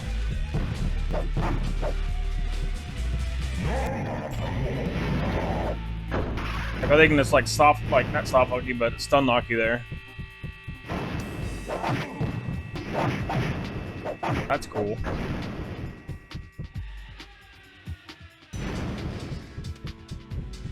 Yeah, I really need more keys.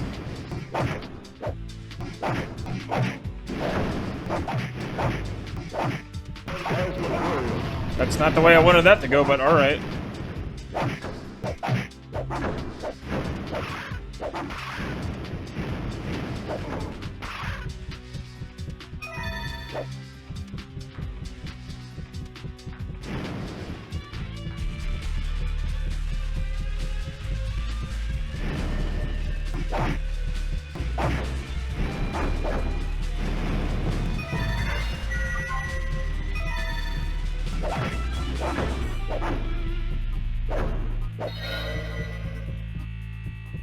What is that? Invisibility?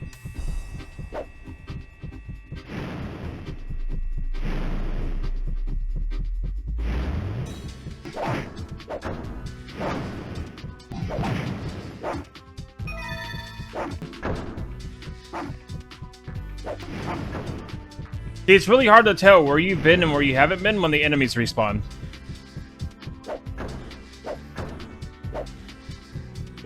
When the enemies respawn, it takes away that discoverability. And that's really bad. Because you can easily get turned around and be like, have I been here before? Oh yeah, the enemies are here. So I must have not been here before. Oh wait, yes I have. Because the enemies respawn. It's like, come on.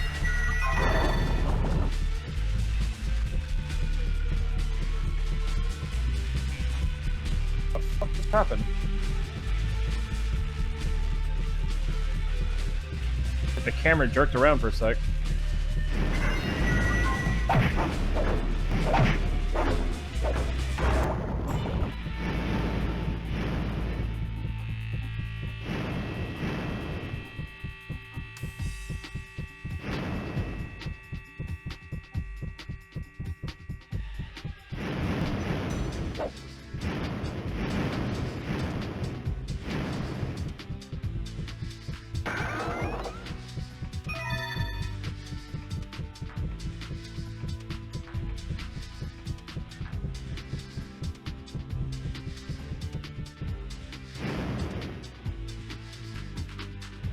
Yo, Derek Shadow, welcome on in. I'm doing pretty good. How are you doing?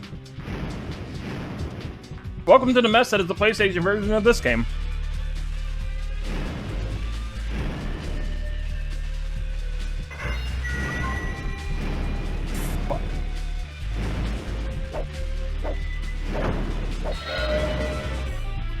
Yeah, this version of the game is not great. Oh my god.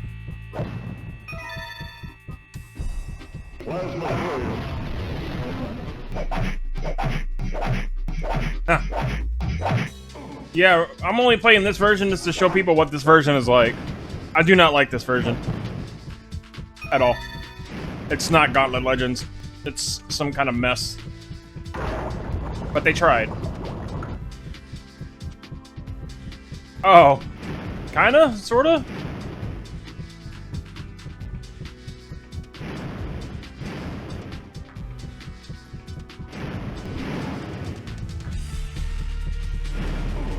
Thank you for the follow. Appreciate it.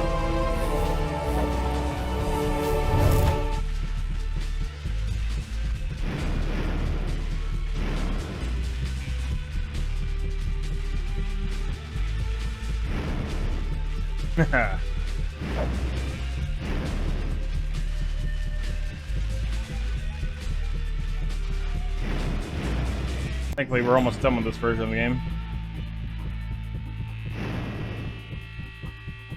I'll never play this one again.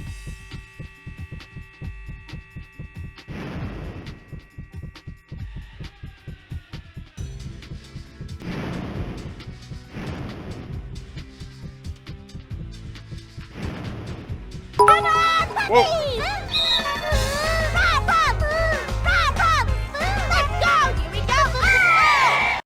Nekogi64 donated 500 bits. Imagine if it has anywhere near the effort and care the 64 version had. Yeah, imagine. It probably would have been a competent port.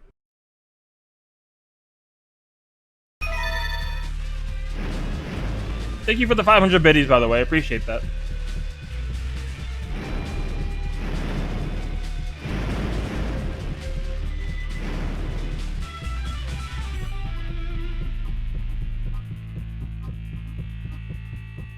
And the Nintendo 64 version was the first console port, too.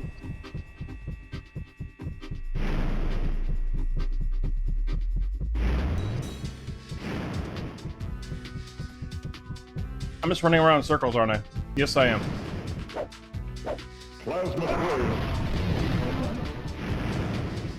Fuck.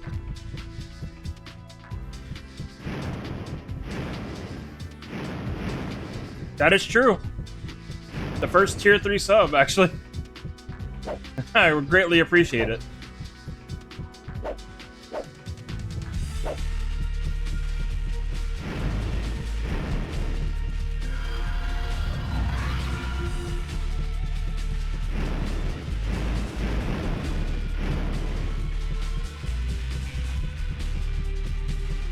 All those donations right now are going towards the video card goal. All the subs and everything, they're all going to go towards that. Once I get paid out from Twitch, I'm going to update it so it reflects the correct amount. I really appreciate that. I'm trying really hard to get an RTX 3080 to replace my my 1080. I really need one. Like, I need a new video card.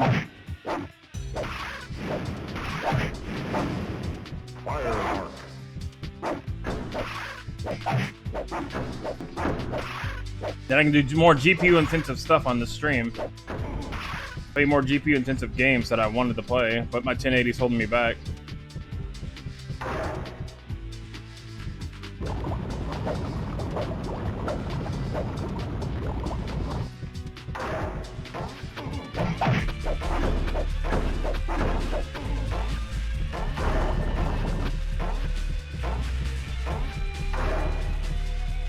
Maybe I can finally go back and finish up Horizon Zero Dawn. Because I was really enjoying that game.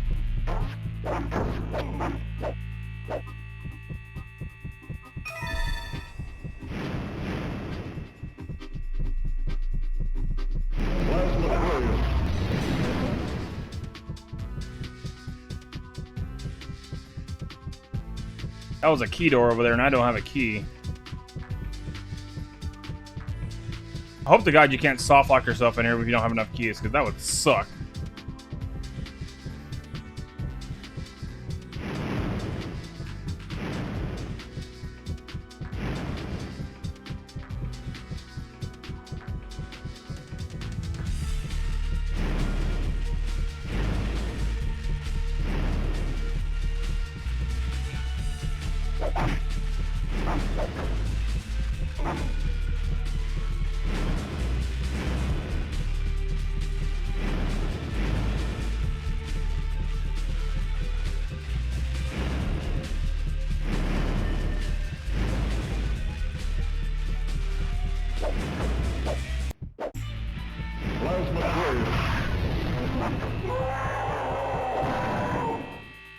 Probably keys over here. Oh, we're level 78, by the way, apparently.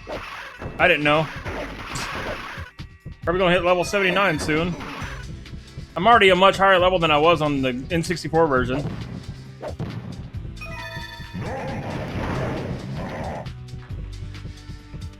Because this game is literally just easy mode.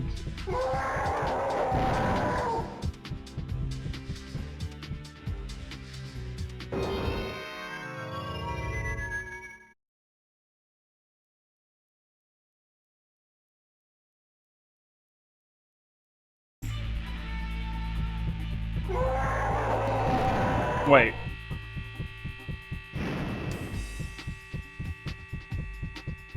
Let's say if it did Trenches Part 2 just for the exit, I'd be really confused.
And the lower trench rests the switch. Okay.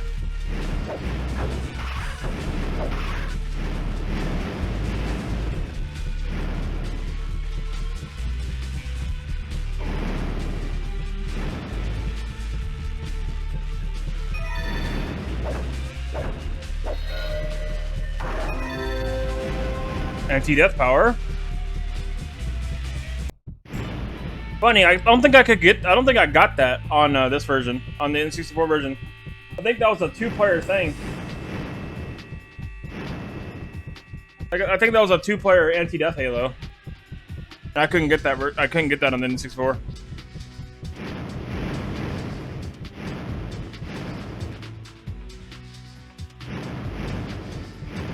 Yeah, that's one thing this version also lacks is the multiplayer switches.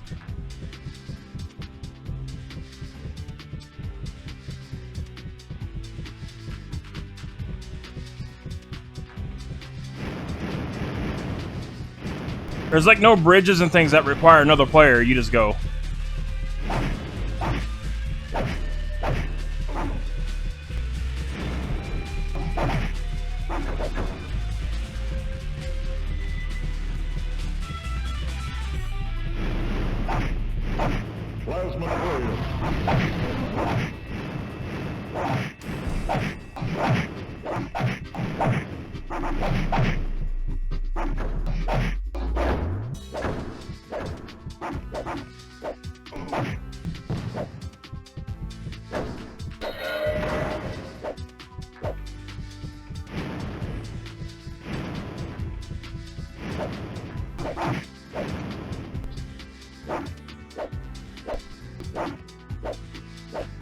Right? I mean, they already skimped out on all the sound effects. It's like, what else are they gonna do? I feel really bad for anybody who's for first experience with Gauntlet Legends was this version. I feel really bad for them if this was their version. For some people, it might have been because they probably only had a PlayStation and didn't have a Nintendo 64. So this might have been their first experience with Gauntlet Legends, and I feel bad for them. But they didn't have really much of a choice because they probably only had a PlayStation.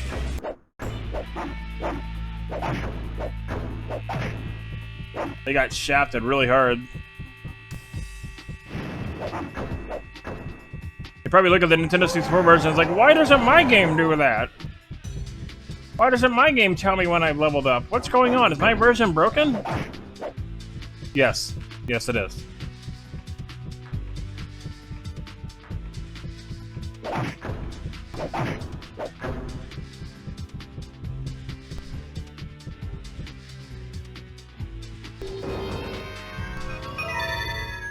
I'm buying some keys.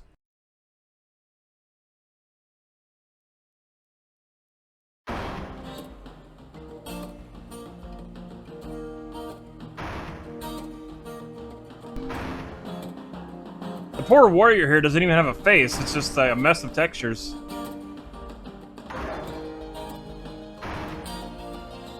You can't even hardly tell he has a face.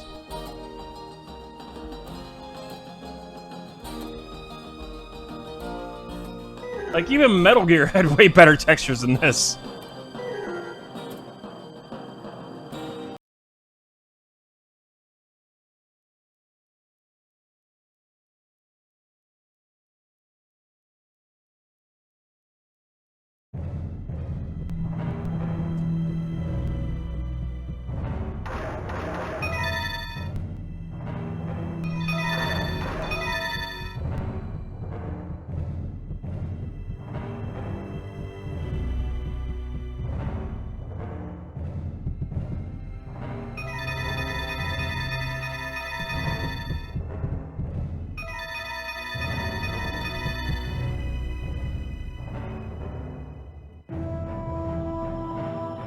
Give me a face!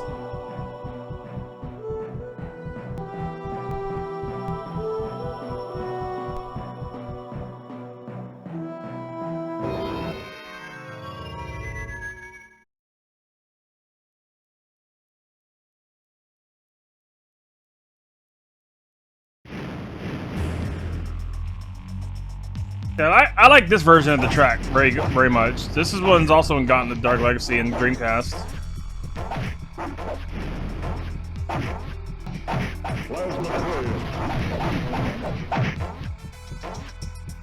Like, this is a good version of this song.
The guitar in this version sounds really good.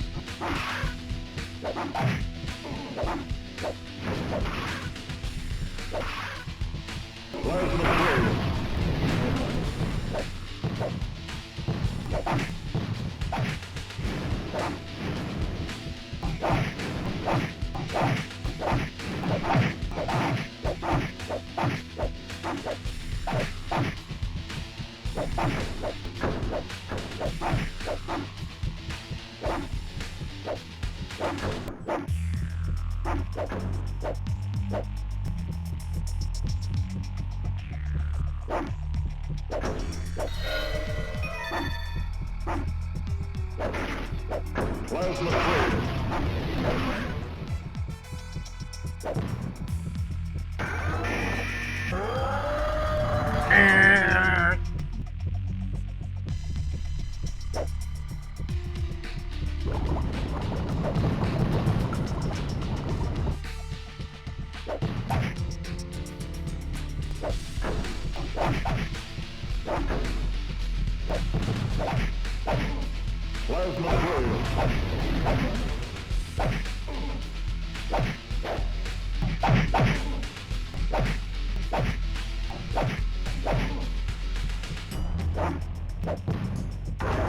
That guy did more damage to me than Scorn did.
Stop respawning!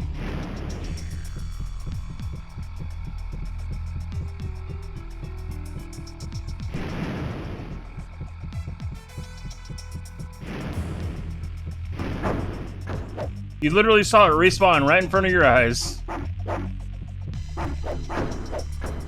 That's so dumb.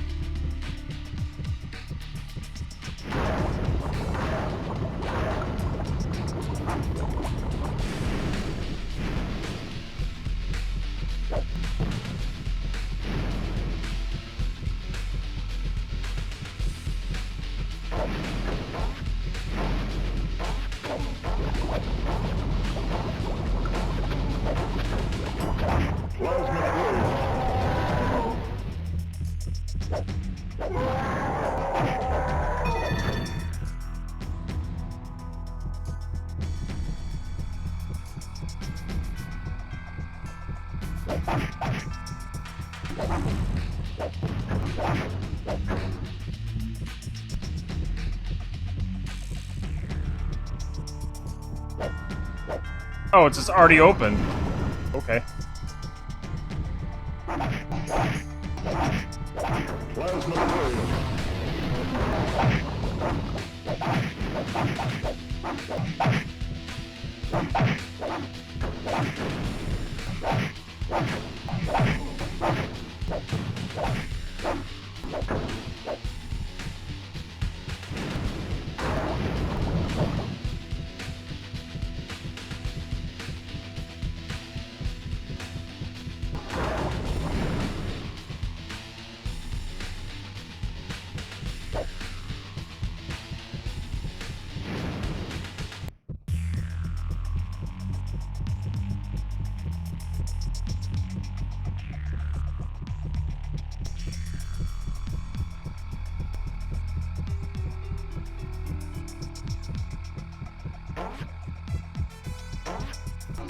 Why are you here?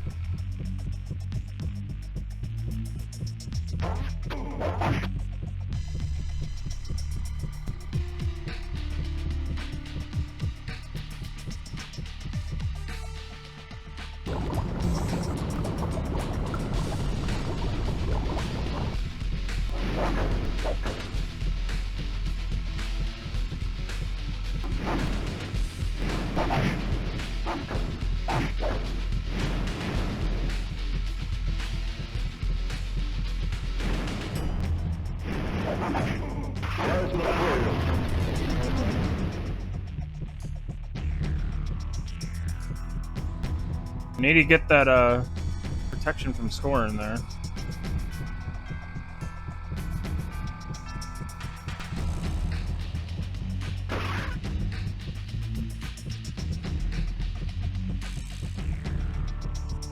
Do do do do do do do do do. Ba-dum.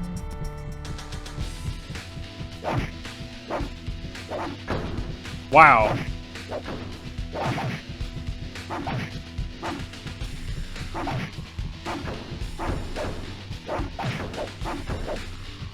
Worst design decision ever.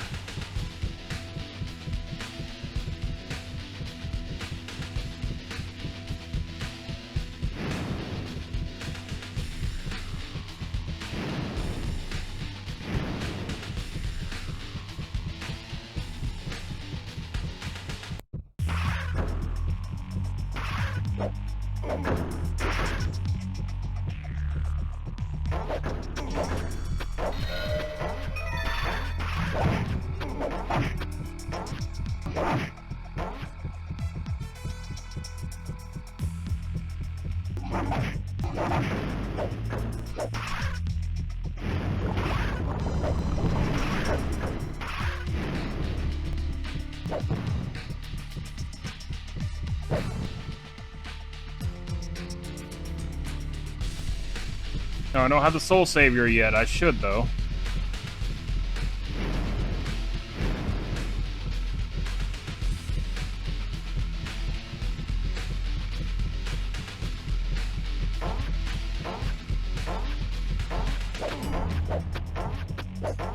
Oh, he can hit me, but I can't hit him. Awesome.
Oh, look at all the enemies that respawned. Joy.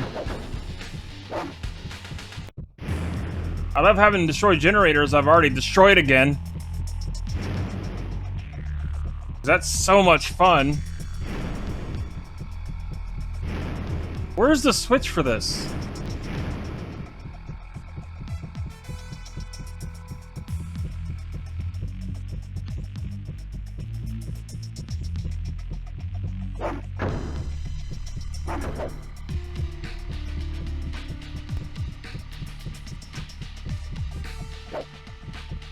Where the hell is the switch for the Soul Savior?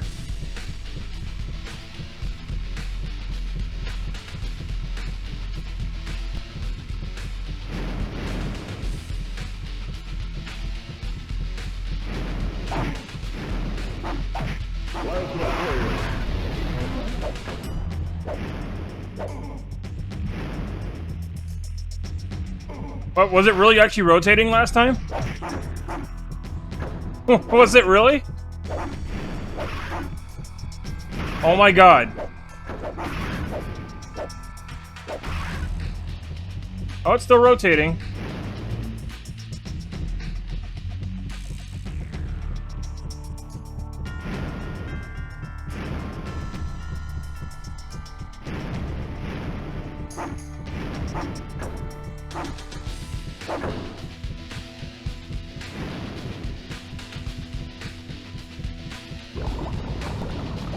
Oh, that might be the switch I'm looking for.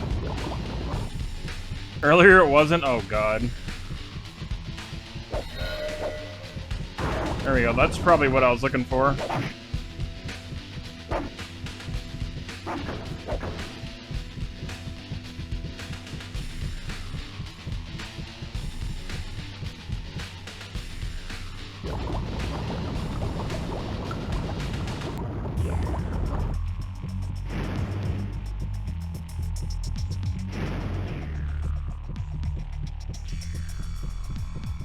Look at all the generators that just respawn. Look at that mess, dude. That's so dumb.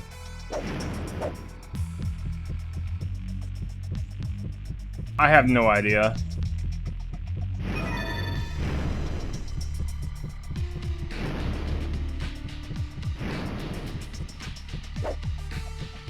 Still one of the dumbest design choices. Like, it goes against everything the game tells you.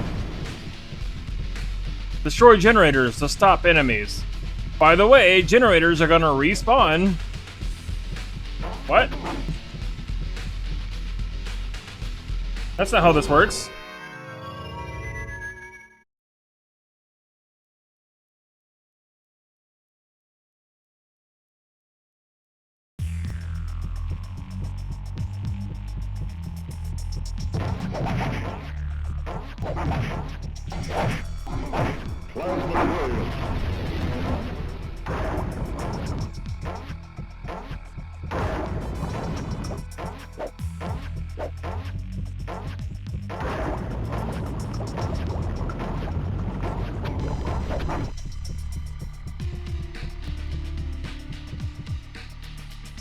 Do do do.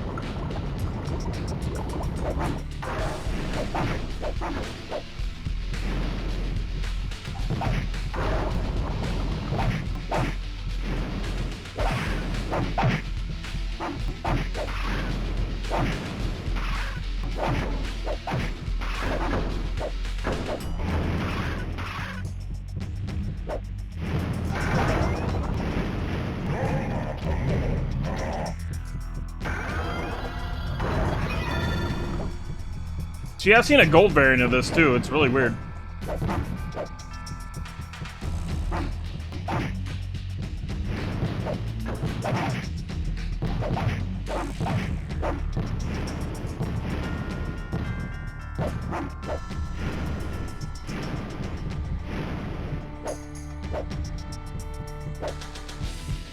Great rendered gate, game.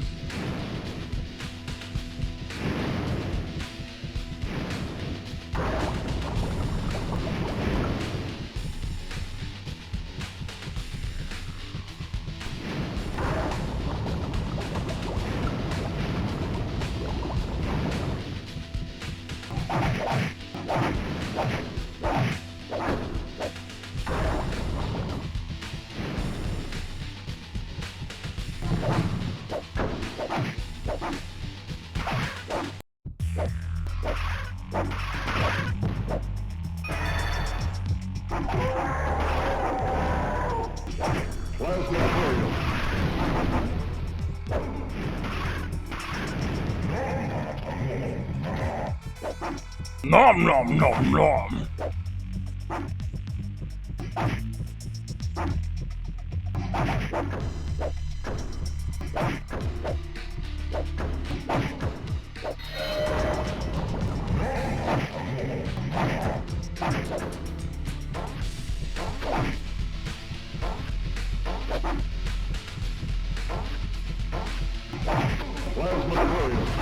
Yeah, you have to hit square and X to do a turbo attack or something.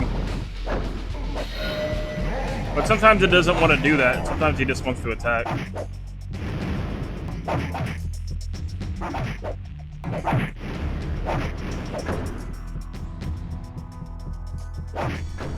Like, I'll be sitting trying really hard to do a plasma trail.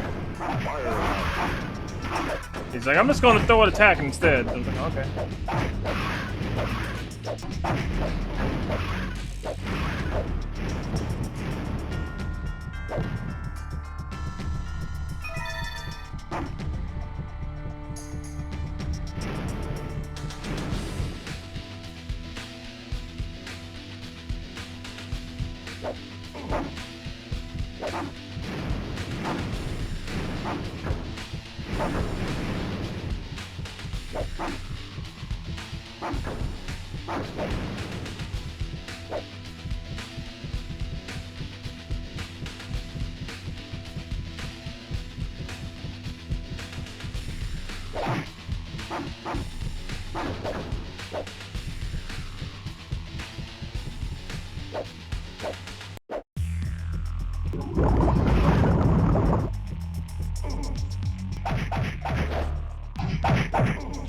Plasma Warrior.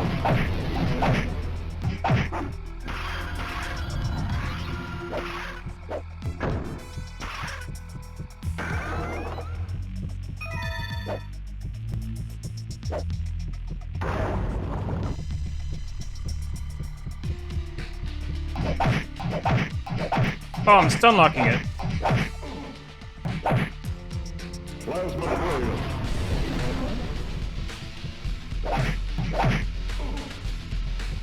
What level are we? 80 something? Oh yeah, we're 80.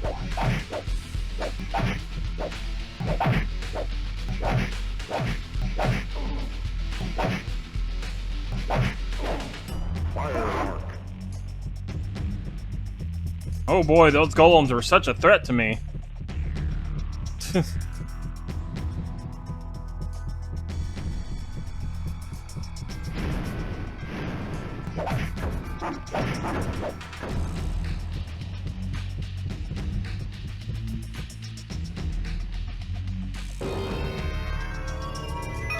Oh my lord.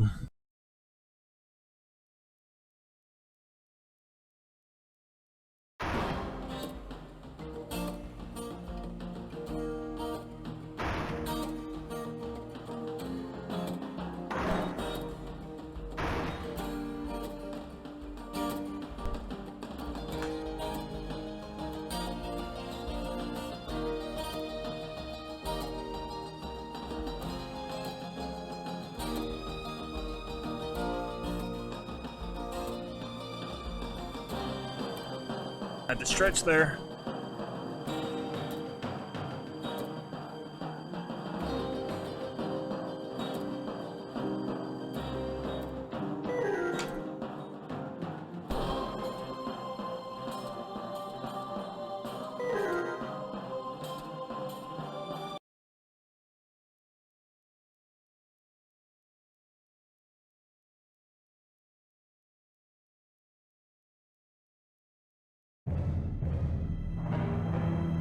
Now we gotta find the rune stone in the final part of the battlefield. It's so hard to find the shop. I gotta do like a full 3 loop.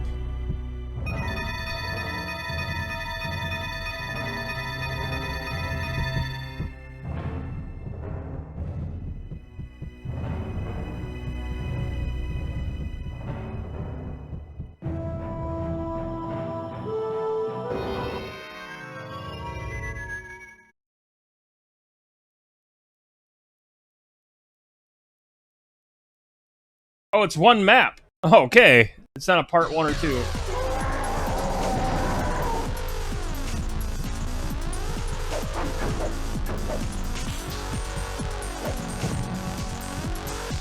That's some music.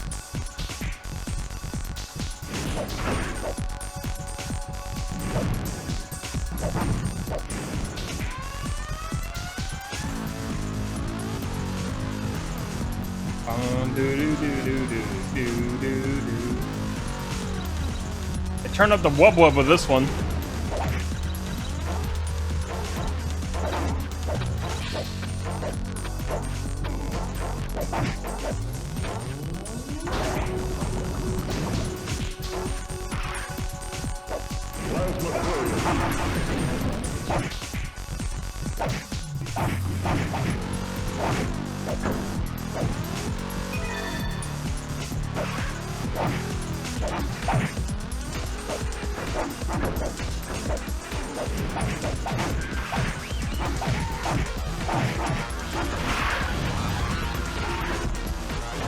Why'd they go full electronic with this track?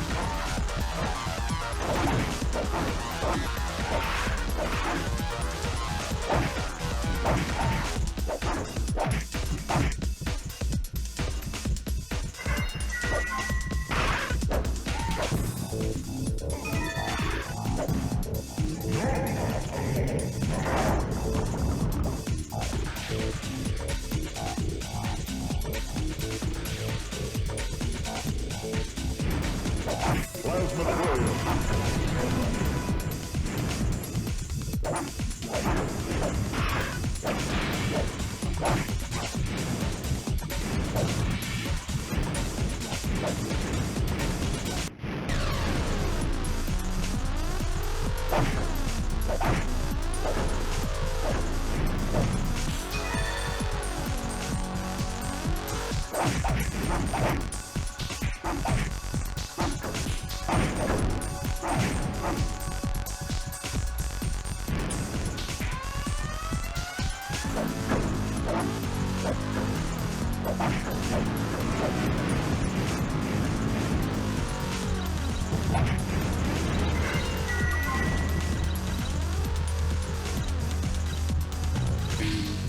Do, do, do, do.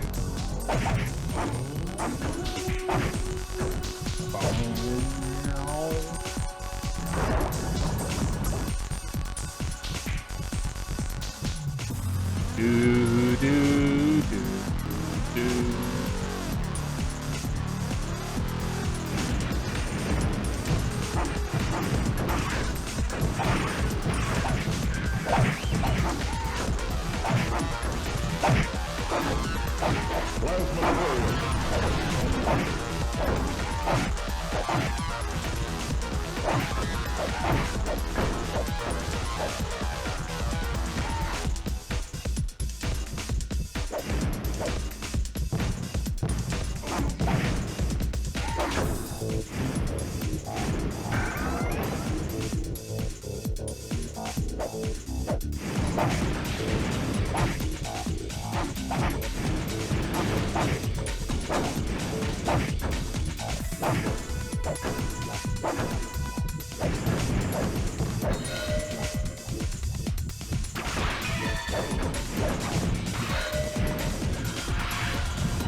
Man, this game's auto aim is something else.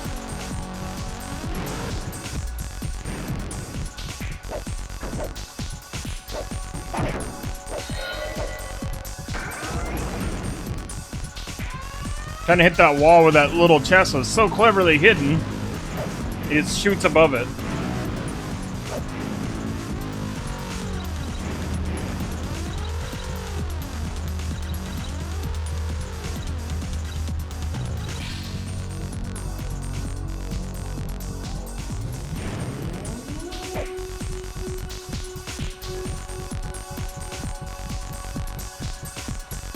I think half the crap is probably already respawned by now.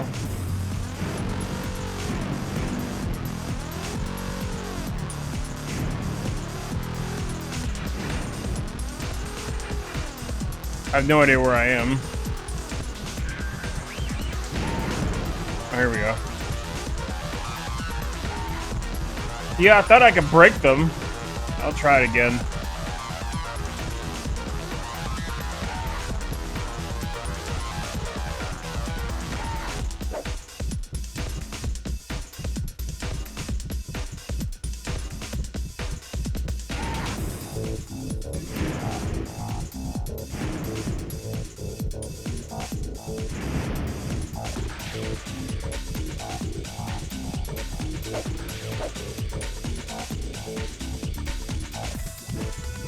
A door locked itself? I don't think so.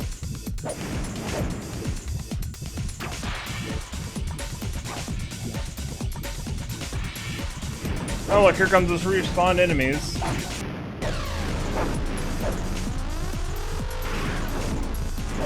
Because that's so much fun. Look at that.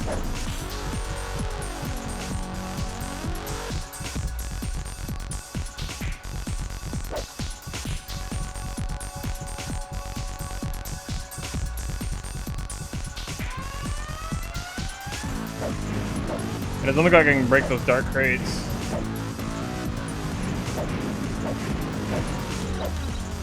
Oh my god, here we go again.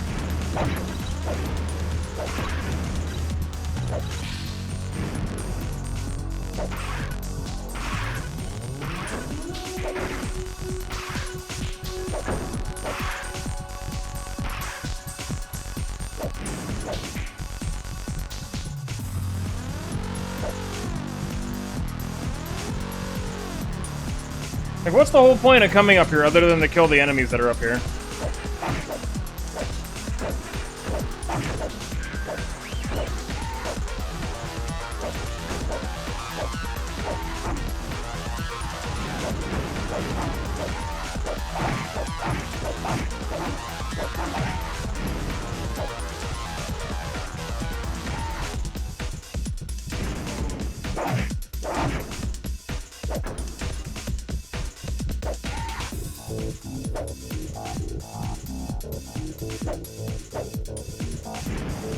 There's gotta be like a hidden switch to open up this gate.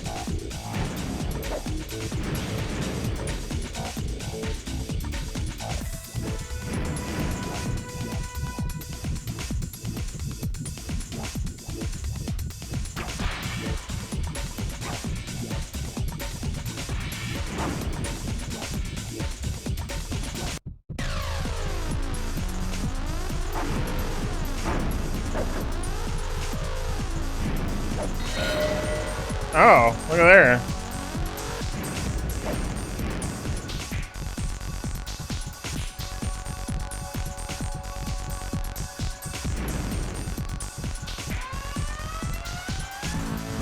How the fuck do I get back there? Oh, there we go.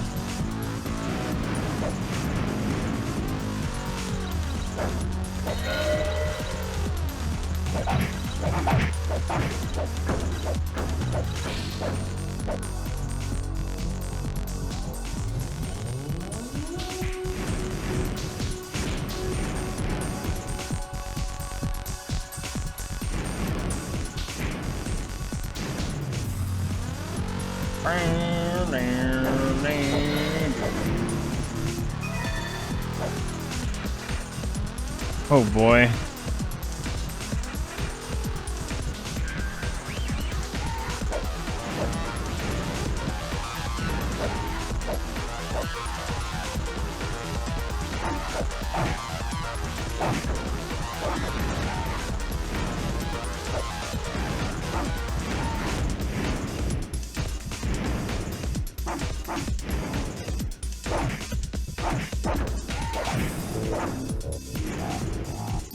Oh my god, stop respawning!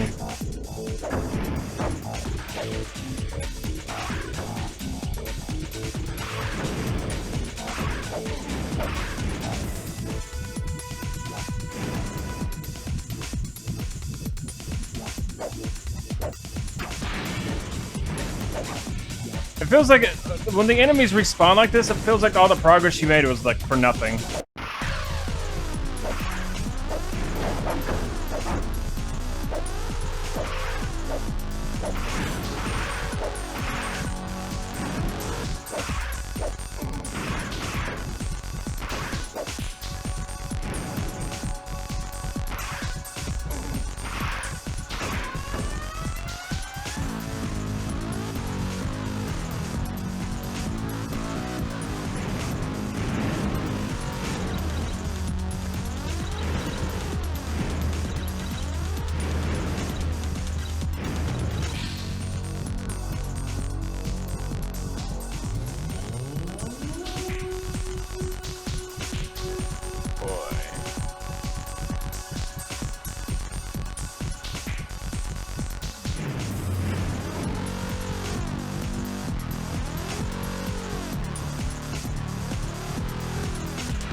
Well, I didn't...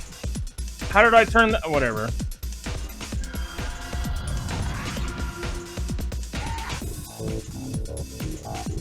I really hate the fact that you can activate an inventory item without being on the inventory screen. Just by pressing triangle.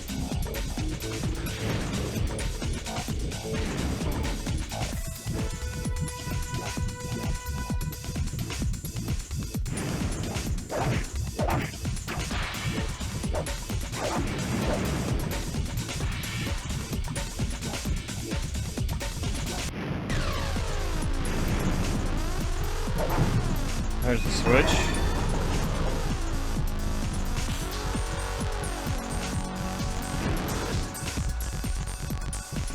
Facing this way.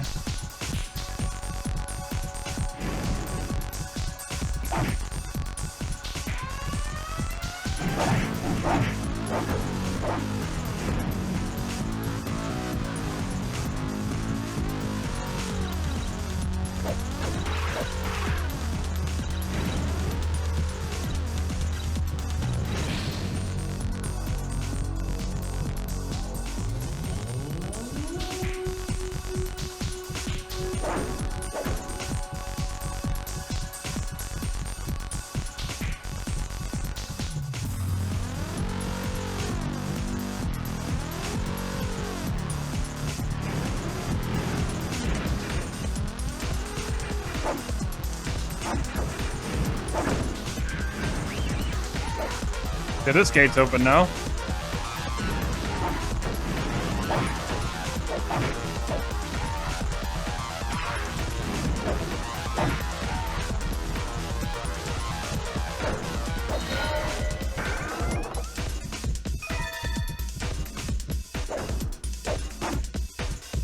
Yeah, I legitimately tried to do a plasma trail there, and he just didn't want to do it.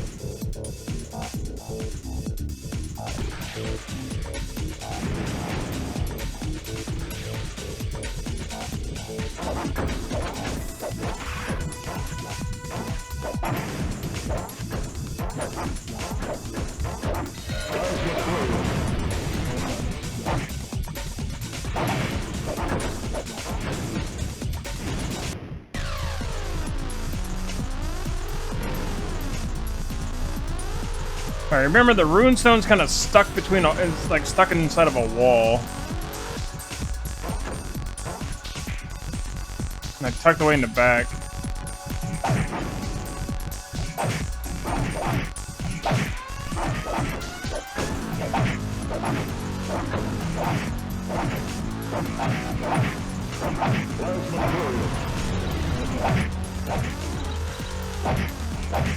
Alright, we're level 81, by the way.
Be transported along the way and back.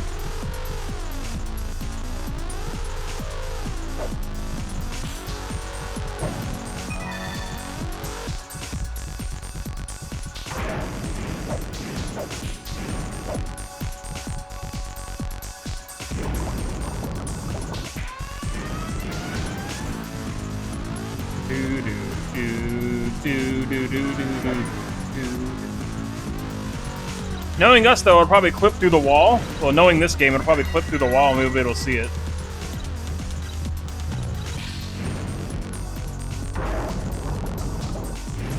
Because this game likes to call out backgrounds like right in front of you.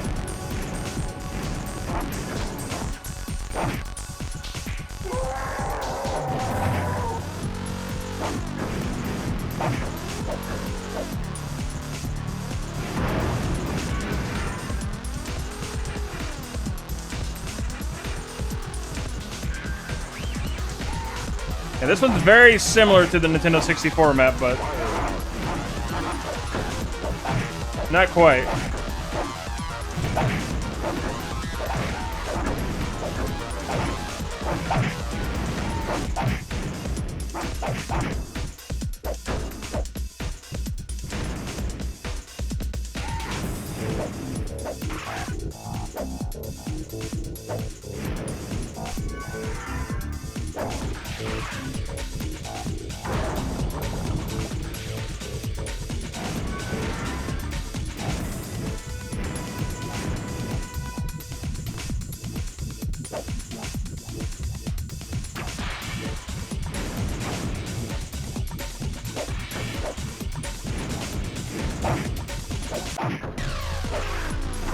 Like, the layout's very similar, though.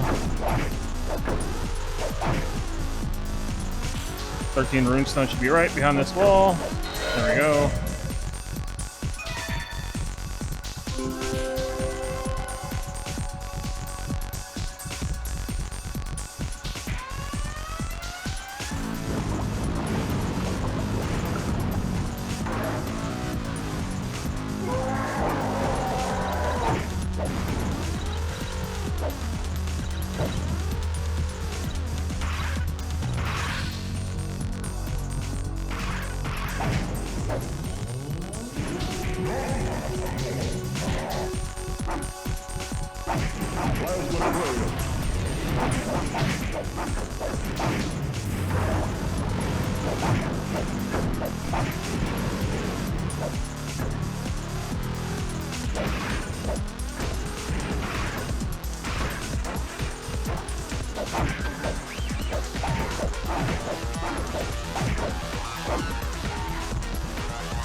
What?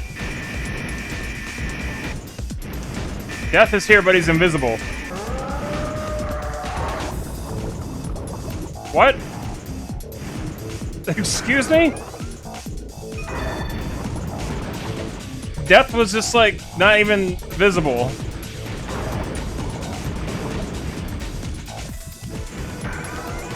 That was so bizarre. Like, Death didn't even want to be in this game anymore, so he just made himself invisible.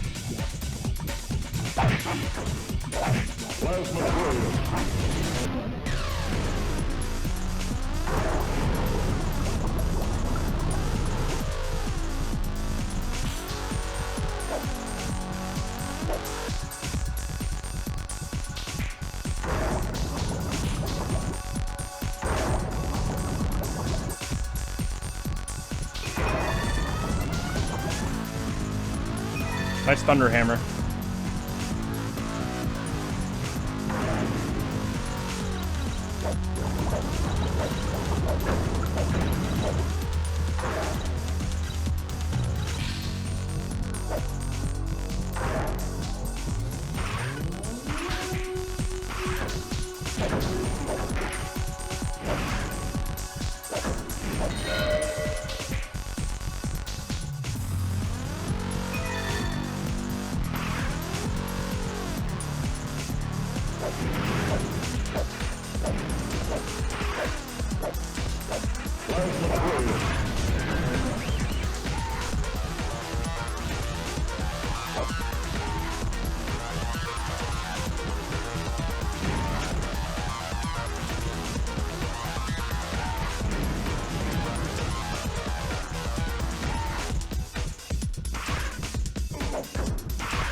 The exit is upon us. Let's go.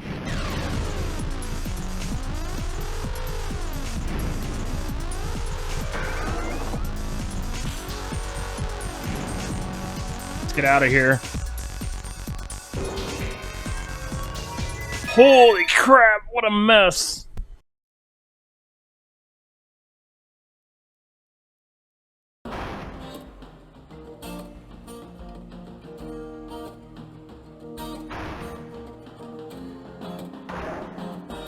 Like, Death was done. He didn't even want to show up in the game anymore. He was done. He just made himself invisible. It's like, I don't want to be here anymore. I'm out.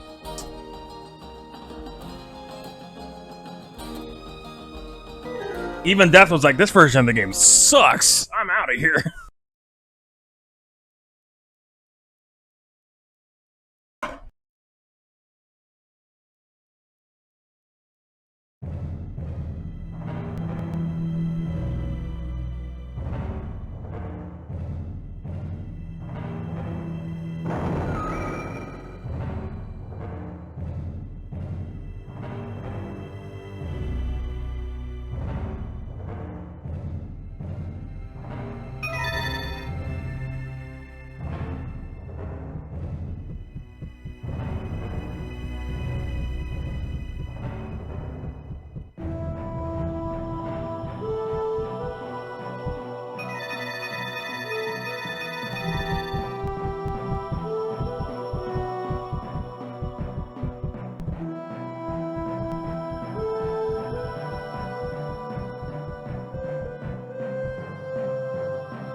Okay, so we didn't get to level 99, but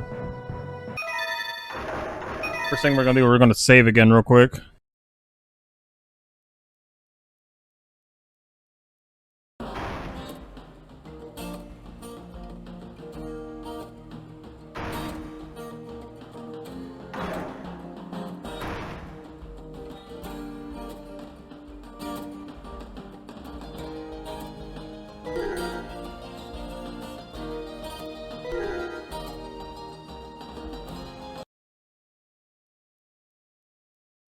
So the question is, do I really want to do those extra levels that I see over there? I don't think I want to, but I probably should, just to show it off. Just to show what's here. Because I'm never touching this version again. I have to repeat it. So, might as well.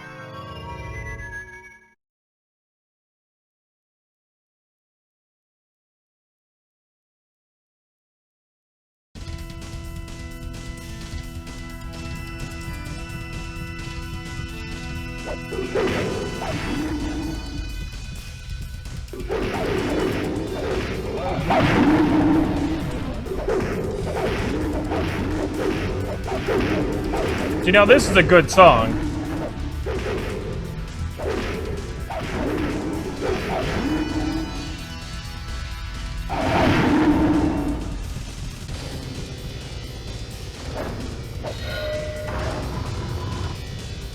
Like, this is a good song for this area.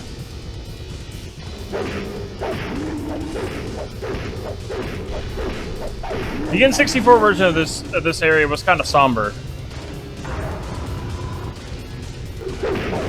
Why couldn't they make the Desecrated Temple theme as energetic as this one?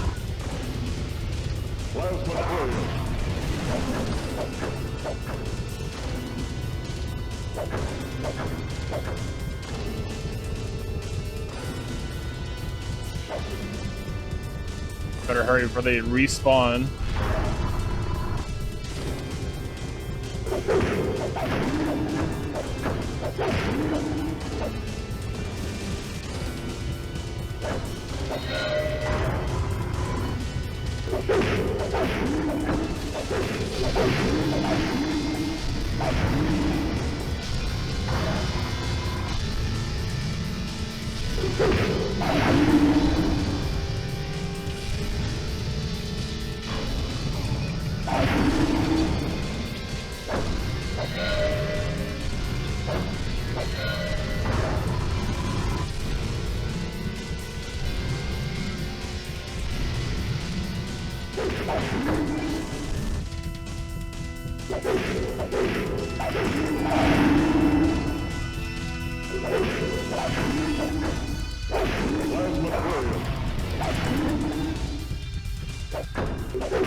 The Thunder Hammer hits more than the axe does. What a great melee weapon.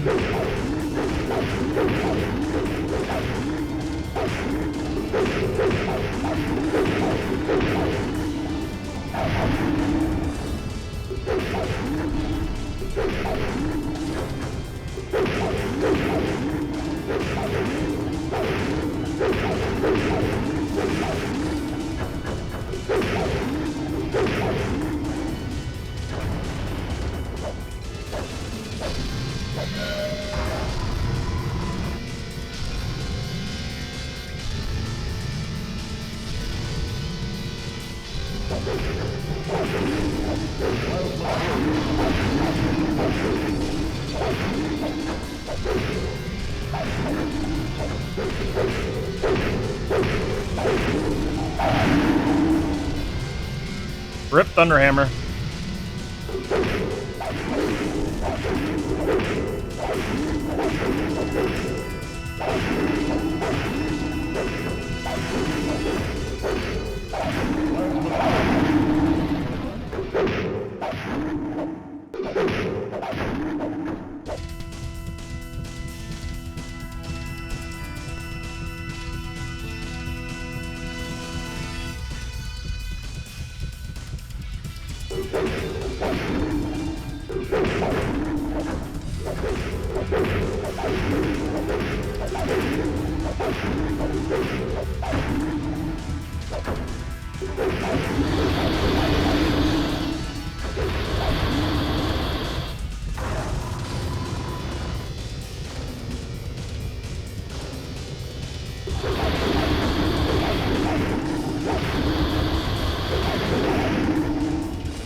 I'm the Dice Corn.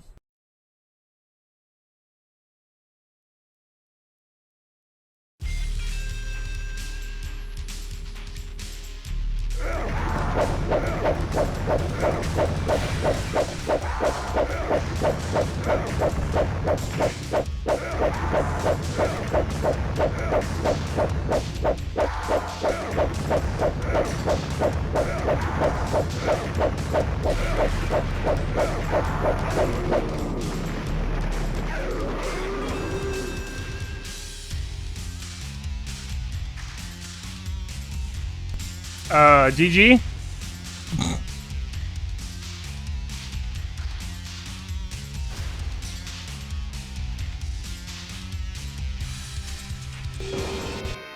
You've saved us all. The Gauntlet realm is restored thanks to you. You have done a great service for your people. The evil demon squad has been destroyed. You will never again threaten the Six Realms. Peace will again rule the kingdoms, and you along with it. Rejoice in your accomplishments and restoration of harmony. You have done well. Savor the sweet taste of victory. It showed areas that weren't even in the game.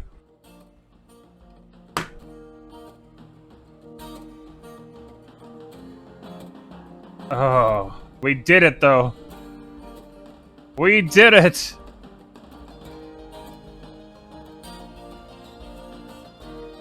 What's with all these weird nicknames that they have?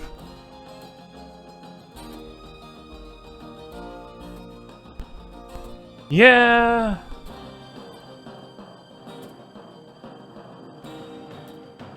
Glam Biatch Whippet? What a name. What are these weird nicknames?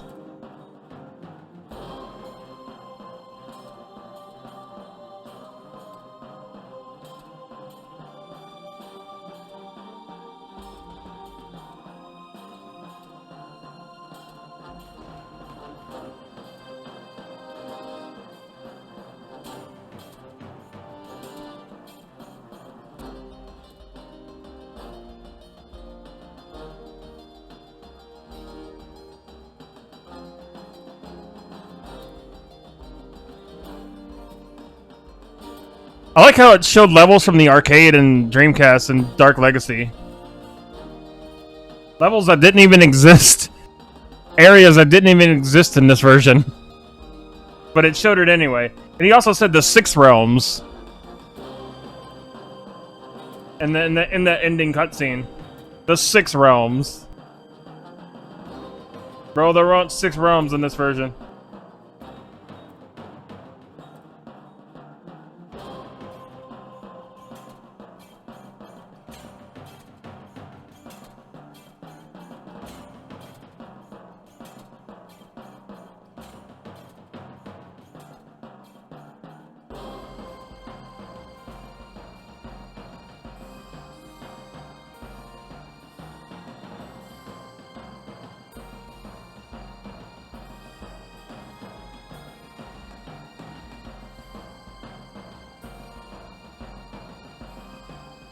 Who said it'd be done in 6 months?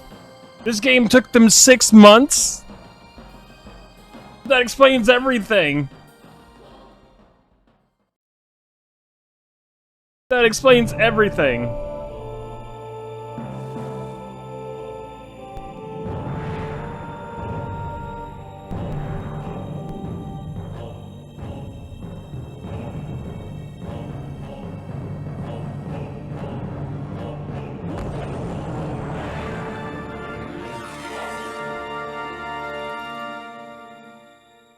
Of a Dark Legacy. Wow. Man, this game was done in 6 months.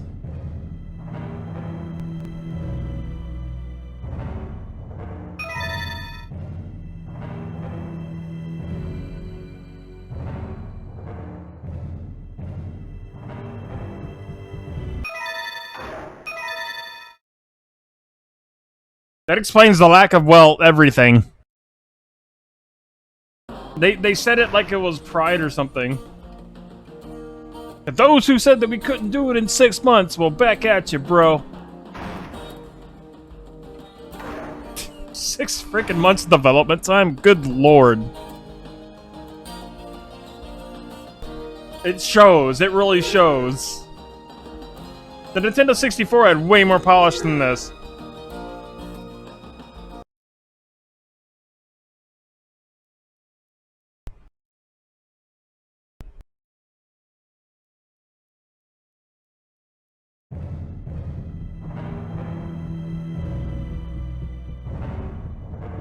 What is this place now? Where are we going?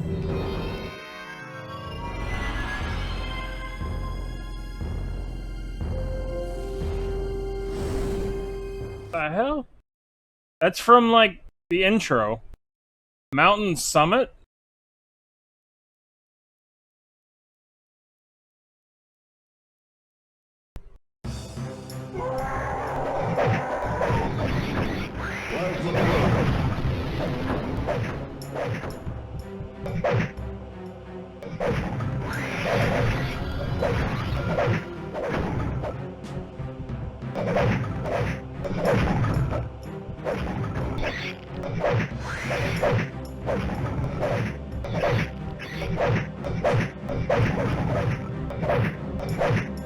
I guess this is something that's unique to this version.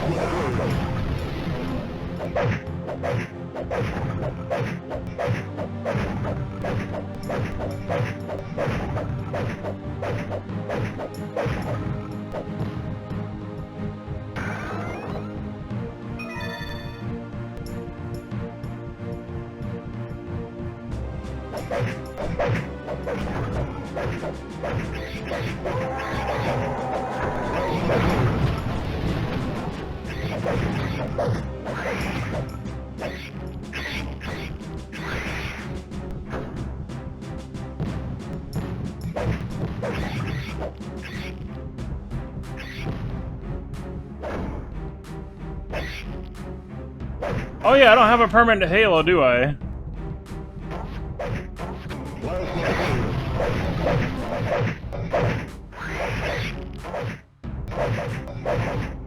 I guess he lied.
Yeah, I've never seen this level before.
This is like a level you come through with a thunder hammer, and then just like wreck everything.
And that really came in handy.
Yeah, this isn't fun. This is just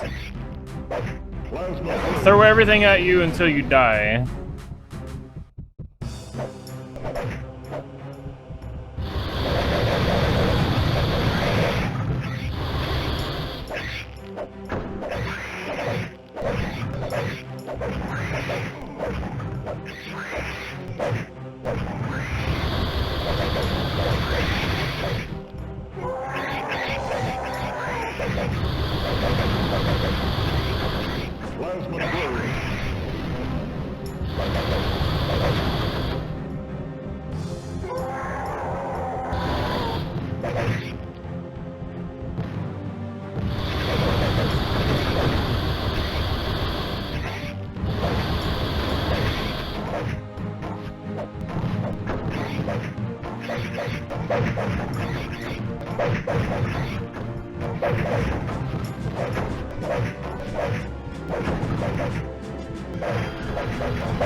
Yeah, none of this is not even fun. This is just like, yeah, this is, yeah. I'm not even gonna touch the other ones. If the other ones are gonna be like this, hell no, I'm not touching them.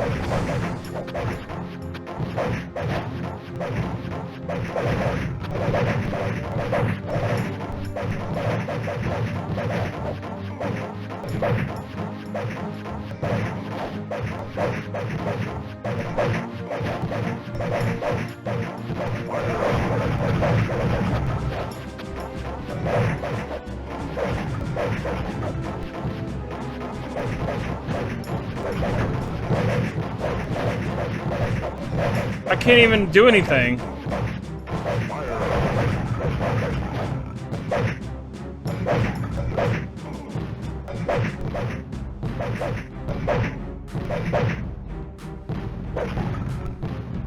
Yeah, that was completely unfair.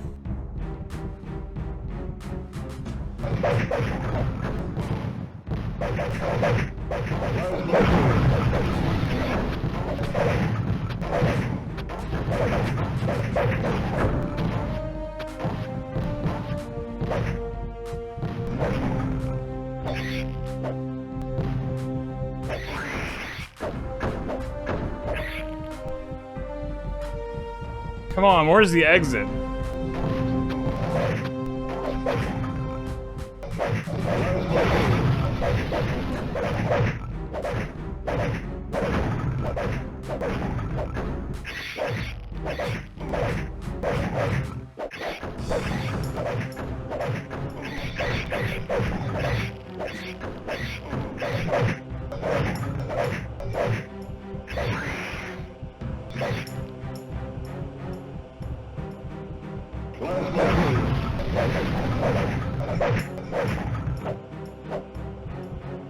Yeah, this is not even fun. It just feels like it's just bad level design.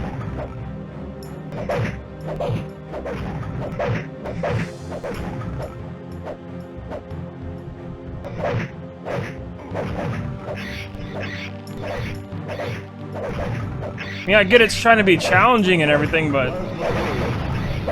it's more annoying than it is challenging.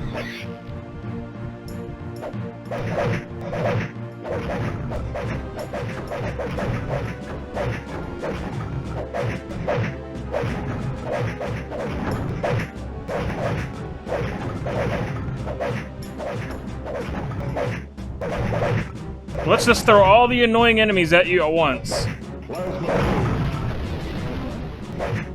Good luck. Oh, and then they put a thunder hammer on the exit. Yeah, okay.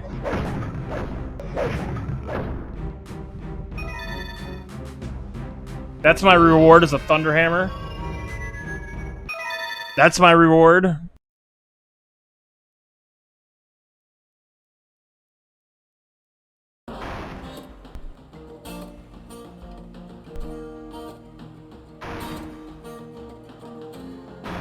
Like, that, I wasn't even having fun in that.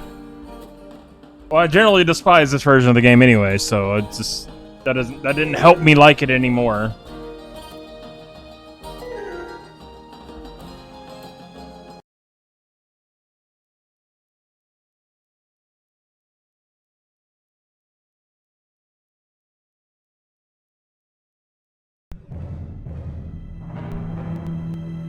Yeah, I'm not gonna even bother completing the next level.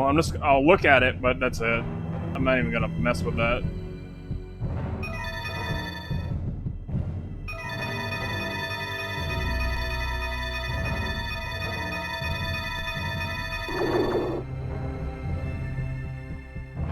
I think it's gonna be for the Valkyrie. One for the Valkyrie, one for the Warrior, one for the Wizard, and one for the Archer.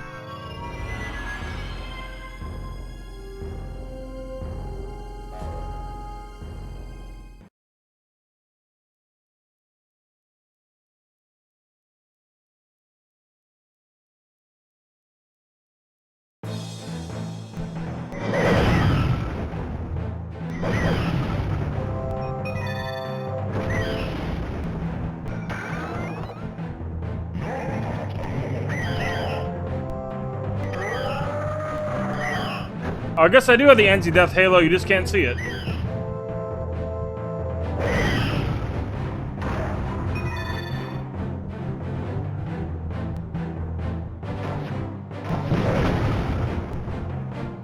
Yeah, this is just gonna be more of the same mess. No thanks, I'm not gonna deal with that. Oh yeah, it does look like it does sound familiar. Well, I'm done with this game. We beat it. I am no longer playing this version anymore. GG, everybody. We did it.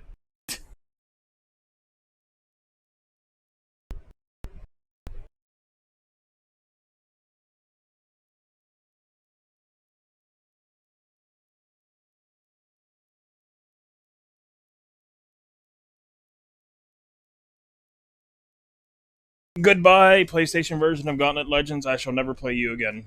You will just remain on my shelf as a collection item. I don't have the next version right now. I'm probably going to end stream a little bit early just because we finished this. My Dreamcast copy is on the way in the mail, so we can't start the next version anyway, even if we wanted to. So, tomorrow we're going to start up Legend of Zelda 4 Swords Adventures on the 3DS. So that's going to be fun. I haven't played 4 Swords in like I mean, Four Swords Anniversary Edition, not Adventures. Four Swords Anniversary Edition. I have not played Four Swords since I played it on the Game Boy Advance. So we're going to load up my 3DS tomorrow, and we're going to play Four Swords. Because I've been wanting to play that game for, like, ever. And then, yep. Whenever the Dreamcast version of Gauntlet Legends comes in, then we'll play that one. So I'm going to play a couple of games in between. So yeah, we're going to... yeah, my 3DS has a capture card built into it, so I can capture directly from my console. So real hardware, not emulation. The real deal. It's thanks to my stream that I was able to do that. When we made that... back when I was streaming on YouTube, we had a goal for a Nintendo 3DS capture card, and I'm glad we hit the goal when we did, because now it's like almost impossible to get one. So I ordered a 3DS capture card from Japan. First ever item I ever ordered from Japan. When they shipped it out, they literally got here the next day. It was crazy. So it's a new Nintendo 3DS XL with a capture card board on it. So I can stream directly off my 3DS, which is awesome. So, yep, tomorrow, Four Swords Anniversary Edition for the Nintendo 3DS. I'm looking forward to it. I appreciate you guys hanging out with me for this playthrough of Gauntlet Legends on the PlayStation. That was probably the most worst, terrible version of Gauntlet Legends I have ever played. Do not ever play that version. You will go insane. It is terrible. If you want to play Gauntlet Legends, I recommend you play the Nintendo 64 version, the Dreamcast version, or the arcade original, which you can emulate with MAME. If you want to play Dark Legacy, play the GameCube version, or just play it on the arcade. So, anyway, I appreciate you guys hanging out with me, being here. You guys are all awesome. If you're not a part of my Discord, please do join my Discord. This is where my lovely community resides, and we'd love to have all of our community members there just to hang out. And plus, you'll know when I go live, and we can chat and have fun. Because I post every morning when I go live. And just a way to keep up and have fun. So I'm gonna send you guys out of my friend. Did I say PS2? I said GameCube. I'm pretty sure I said GameCube. If I said PS2, then I was wrong. Play it on the GameCube or the arcade, not PS2. Anyway, I'm going to send you guys to my friend Toya. He's a really fun, awesome person. He's playing some Dark Souls.